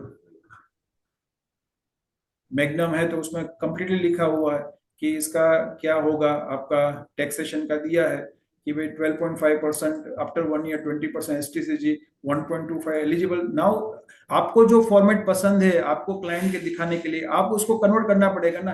क्योंकि प्लीज अंडरस्टैंड, म्यूचुअल फंड और एसआईएफ में आपको समझना है कि आपको सही में एक्सपर्ट बनना है एसआईएफ में, और एक अच्छा 10, 20, 30, 40 करोड़ का एयूएम करना है नेक्स्ट 3-5 ईयर्स में। तो उसके लिए आपको रोज का 1 घंटा टाइम देना पड़ेगा। 1 घंटा टाइम में आप जो है जो भी प्रोडक्ट के वीडियो है, पीपीटीज है, उसको रीड करेंगे, आपको जो लगता है उसको आपके खुद के फॉर्मेट में कन्वर्ट करेंगे। किसी को एग्जांपल एक्सेल शीट अच्छा लगता है, किसी को कोई दूसरा अच्छा लगता है, तो आप अपने कंफर्ट के हिसाब से उसको कन्वर्ट करिए। इससे क्या हो जाएगा कि जब आप किसी क्लाइंट को प्रेजेंट करेंगे तो आपने खुद ने बनाया होगा कोई भी आपके फॉर्मेट में, तो आप इजीली उसको एक्सप्लेन कर पाएंगे।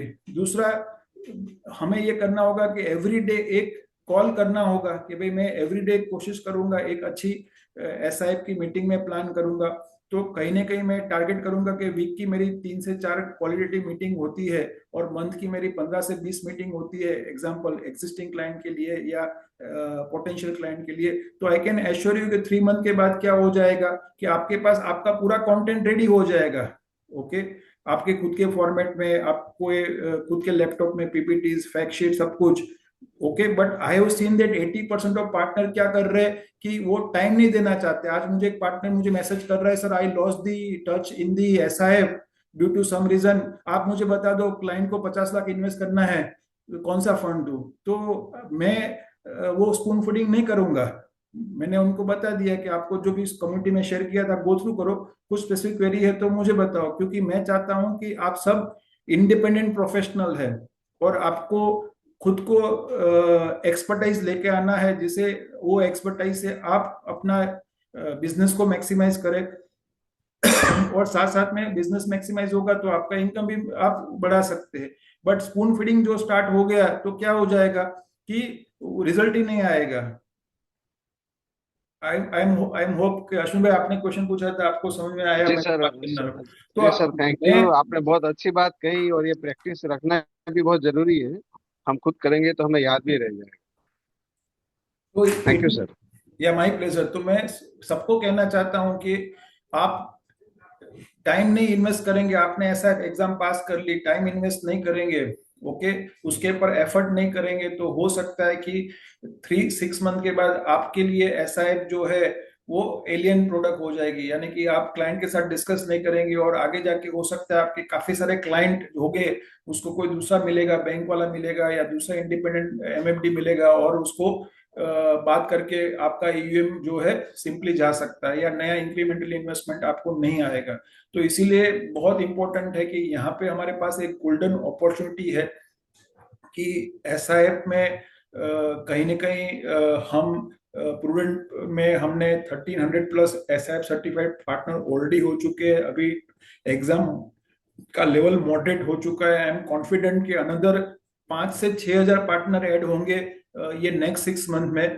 तो आप समझिए कि आप नहीं करेंगे तो प्रूडेंट फैमिली में से ही टोटल पार्टनर हो जाएंगे by December. Minimum 5,000 plus partner हो जाएंगे।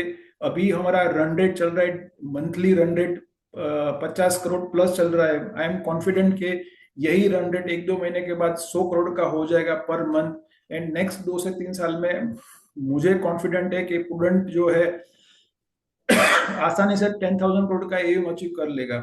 तो ये सब अपॉर्चुनिटी है उसके लिए हम यहाँ पे आपको इनपुट दे रहे हैं, मैनेजमेंट एग्रेसिवली सपोर्ट कर रहा है, तो हम क्या करेंगे इसके पर काम करेंगे। एज समराइज कि भाई 1 घंटा में टारगेट करूंगा कि भाई डेली में कुछ ना कुछ एसआईएफ के लिए मैं रीड करूंगा या मेरा खुद का कुछ प्रिपेयर करूंगा, पीपीटीज देखूंगा, वीडियोस देखूंगा, और साथ में डेली का मैं टारगेट करूंगा कि 1 घंटा में जो है वो मैं क्लाइंट के साथ स्पेंड करूंगा, अपना एक क्वालिटेटिव मीटिंग करूंगा, जिससे क्या हो जाएगा कि नेक्स्ट 1 मंथ 1 ईयर में आई एम श्योर कि जो करेंगे तो आसानी से आप 5 करोड़ 10 करोड़ 20 करोड़ का एयूएम ऐड कर सकते हैं। क्योंकि हमने देखा है म्यूचुअल फंड में क्या होता है, कोई एचएनआई क्लाइंट को भी मिलने जाते हैं और म्यूचुअल फंड के नाम पे हमें एसआईपी 5,000 10,000 25,000 का दे देते हैं और हम खुश होके आ जाते हैं, जबकि क्लाइंट का पोटेंशियल है 5 करोड़ 10 करोड़ का। तो जब हम एसआईएफ से जाते हैं तो क्या हो जाता है कि एसआईएफ में क्लाइंट को मैंडेट है कि मिनिमम 10 लाख करना ही है।